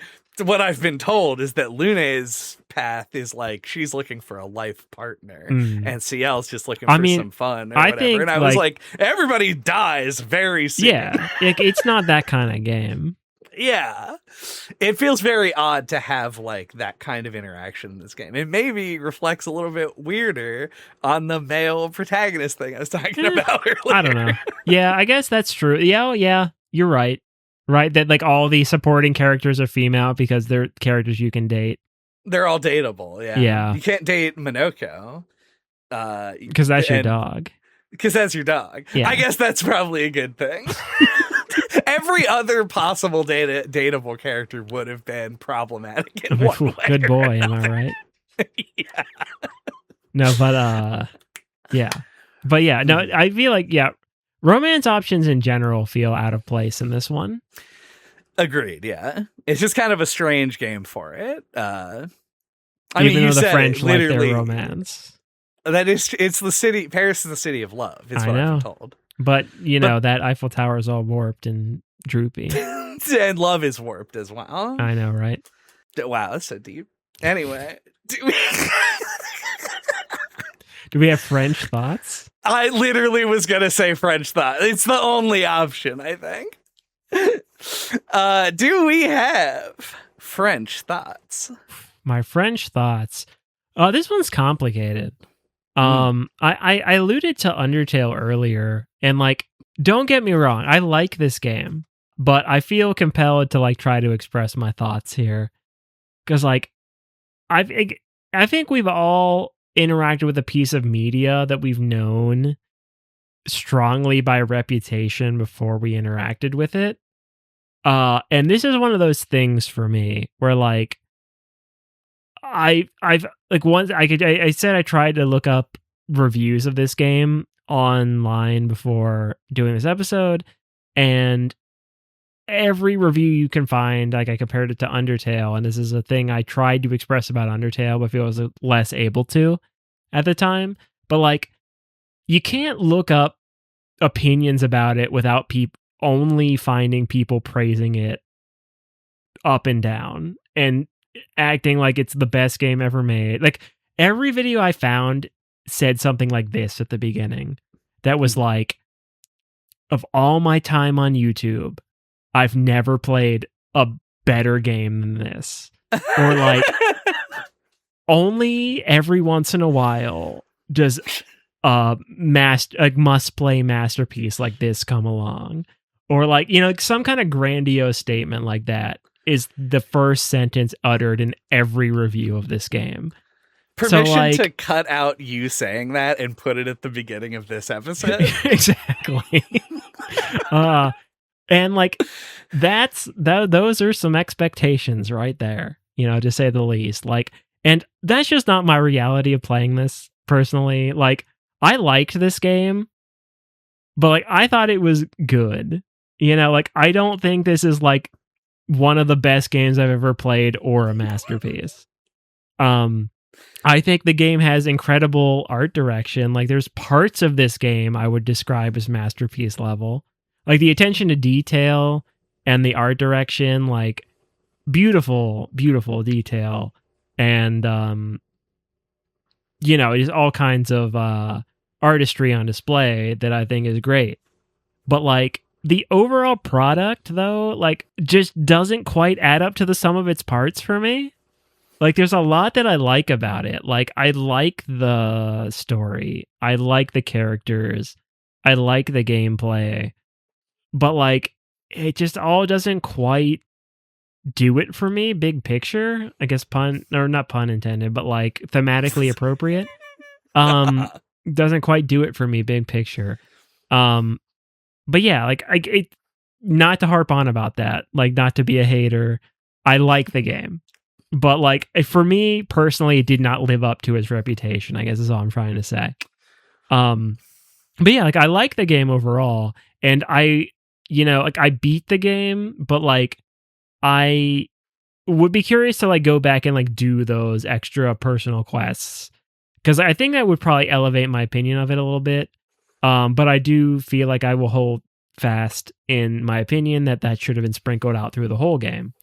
Like I think a version of this game where about like you called it out early and I completely agree coincidentally, but like the point where you get to like the gestural village would have been like a great point, I think, to open the game up a bit more. Like I just don't like that impulse or whatever guiding design decision to like just make the game super linear, point A to point B, but and then hold all that extra content to the end. Like sprinkle that through, like open the game up in the middle. I feel like it should be like narrative momentum in the beginning, right?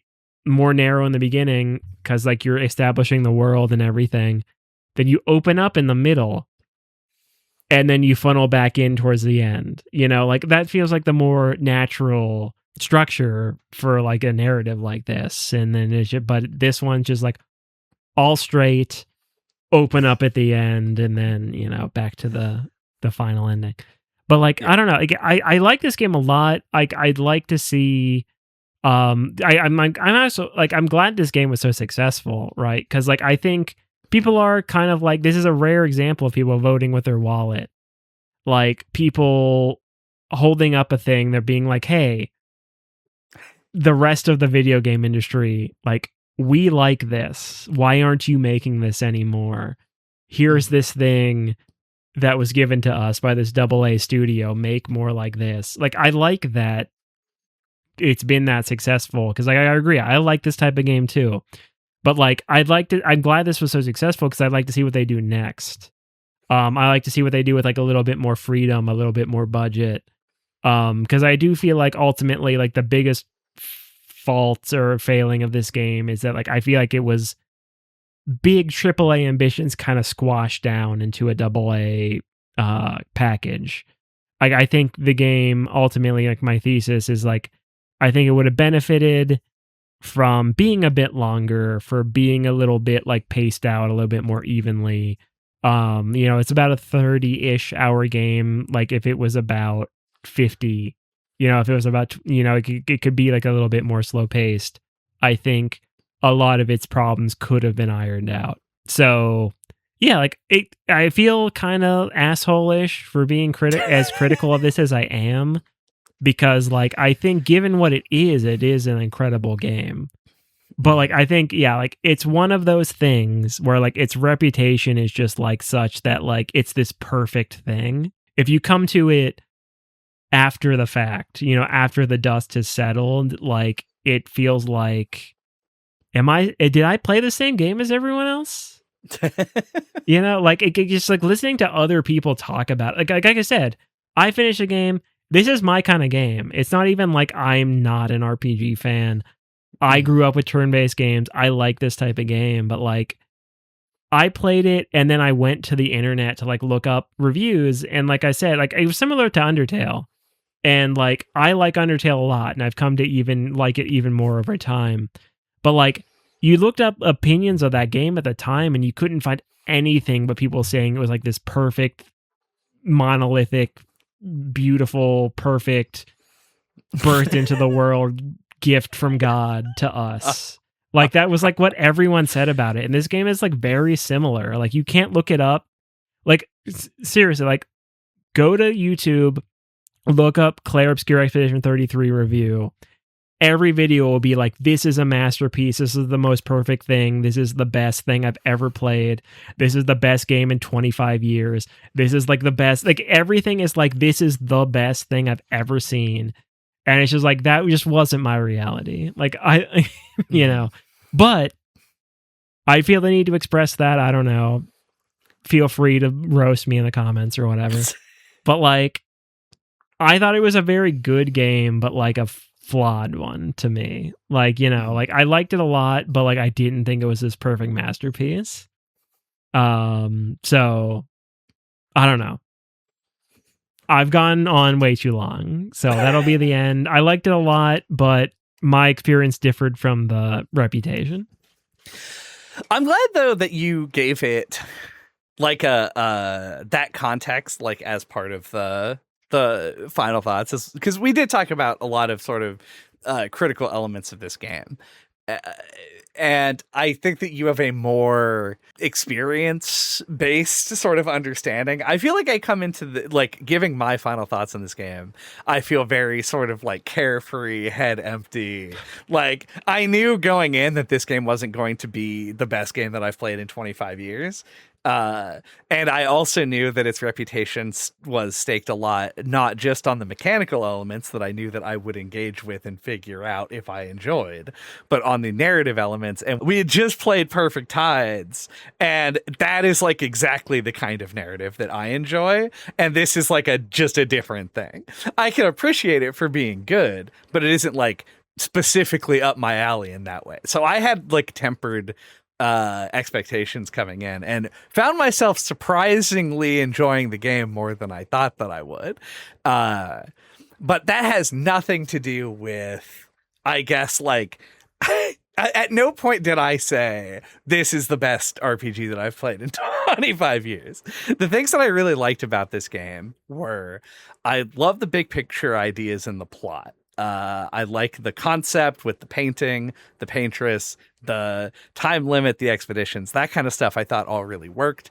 I wished that the characters had more room to breathe, like you were describing, throughout, talking about like how it felt a little bit straightforward. It felt like the game didn't open up and we didn't get that thing. I even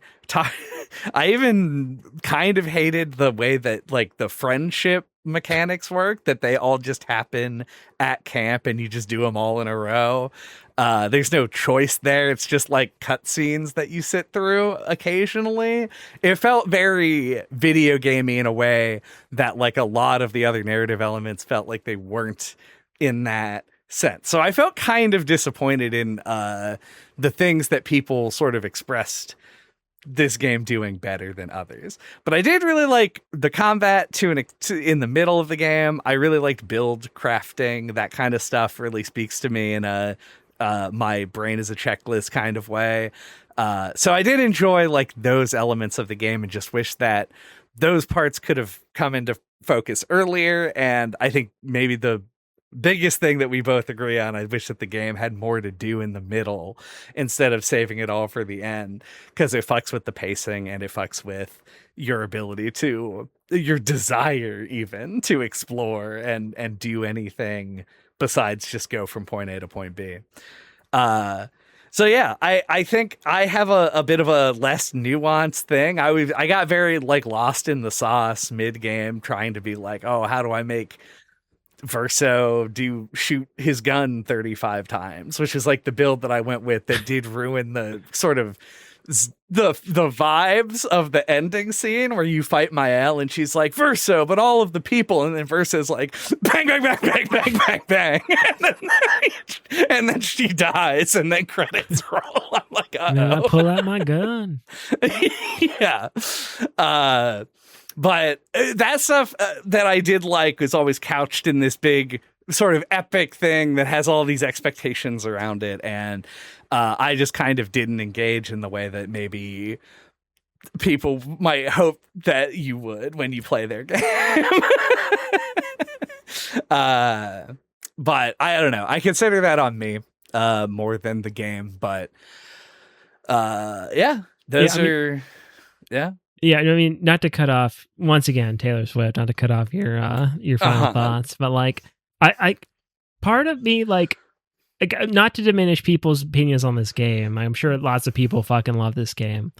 Not trying to challenge that, but like, I feel like the opinion of it's elevated though, because like a lot of people who like really liked older Final Fantasy games are like pointing to this one and being like, this is what we want. Mm-hmm. And like really like want new Final Fantasy games and other like, you know, other AAA developers to like make games like this. So like I brought it up in my thoughts. Like I think people are voting with their wallet on this one. But I feel like that's kind of a cynical thing. Like I do think people genuinely love this game a lot, but like I think there's a percentage of people who are holding this game up, who are holding it up as an example of things they want more of, more than they like it. Yeah. Specifically. You could say in its native tongue that it doesn't quite have that je ne sais quoi. Anyway, that's the amount of French that I know. Mm-hmm. Thank you for listening to Describing the Skybox this week. What will we be describing next time? Next time, we're going to be talking about indica, which I learned recently is like a strain of weed, but is also just this character's name. It just makes me think of the word indicative. Maybe that's what it's all about. I mean, I feel like that's got to be the root word, right? The root. All right. Am I right? Am I right? It was a little 420 blaze. It's like an adventure game. Like a narrative adventure game about a nun. So it's the exact kind of weird bullshit that we like. Yeah, from my understanding anyway. Maybe we'll hate it. I'm sure that it'll be much less culturally significant and cool than this game, but we'll like it more. That is what you can look forward to whenever you tune into our podcast. Until that time, you can get a hold of us. All of our contact information is on our website at describingtheskybox.com or on splattershot.pro. There you can find links to our Blue Sky account, our YouTube channel, the Discord where people suggest games for us to play and talk about the games that we have already played. And you can listen to any of our old episodes, including ones that we did on... We got some easy ones this week. Final Fantasy X. Final Fantasy Dawn of Souls. Undertale. Xenoblade Chronicles 3. Xenoblade Chronicles 3. Xenoblade Chronicles 2. One day, probably, Xenoblade Chronicles also X. Dragon Age. I didn't bring this up, but the camp scenes are very much like the camp scenes in Dragon Age. So I probably wouldn't like them in that either. Probably not. Plenty of RPG. We got an RPG playlist. It's one of the few genres that we do actually have a playlist of, so check that out. Get your special subscribing rock that you need in order to subscribe to YouTube channels and subscribe to us. Charge up your gradient attack meter to hit that bell, and like button. Press the like button to correctly parry our bad opinions about the game. I got there. Tell us about how this is actually a masterpiece and the best game of all time in the comments section.